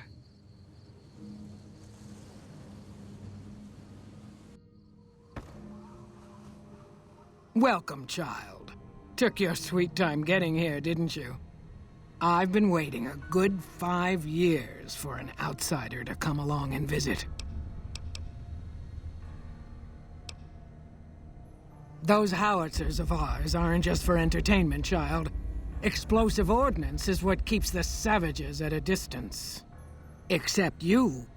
There's something special about you, child, and it was the howitzers that gave you a chance to show it. I'll send word to the spotters to let you come and go as you wish. Why not stay a while before you head out? You picked a good time to stop by, for we're swimming in problems. My youngers can tell you all about it. Raquel could use help with the bug problem. Doc Argyle has wounded he's tending to. And Loyal and Jack might be looking for help with some repairs. Or you could just go see Pete at the museum and hear the story of our people. All you have to do there is listen. Come and go as you like, help or don't help, I leave it up to you. But I hope you'll show my youngers that not every outsider needs to be blown up. Mother Pearl's instructions are clear. You can move freely around Nellis, and artillery spotters have orders not to fire on you. These are extraordinary privileges. Don't abuse them. All I need is a pretext. What is it, Savage? Long story short, the power failed a few days ago because giant ants have tunneled into the generator room and set up a nest. I led a team down to exterminate them, but there were so many of them. We lost. 2 killed, 3 wounded. Personally, I think it's more than a Savage can handle. But if you want to kill those ants and switch the power back on, feel free. A Savage scared of bugs? Oh, I don't believe it. I'm sure you'll change your mind. One other thing. The ants must be eating gunpowder from the munitions down there, or something. They exploded when hit by a flamethrower. One of us was using a laser pistol. Same thing. Bullets seem okay, just don't hit the artillery shells. Loyal's been working on some kind of weapon to use against them. Maybe you should check with him.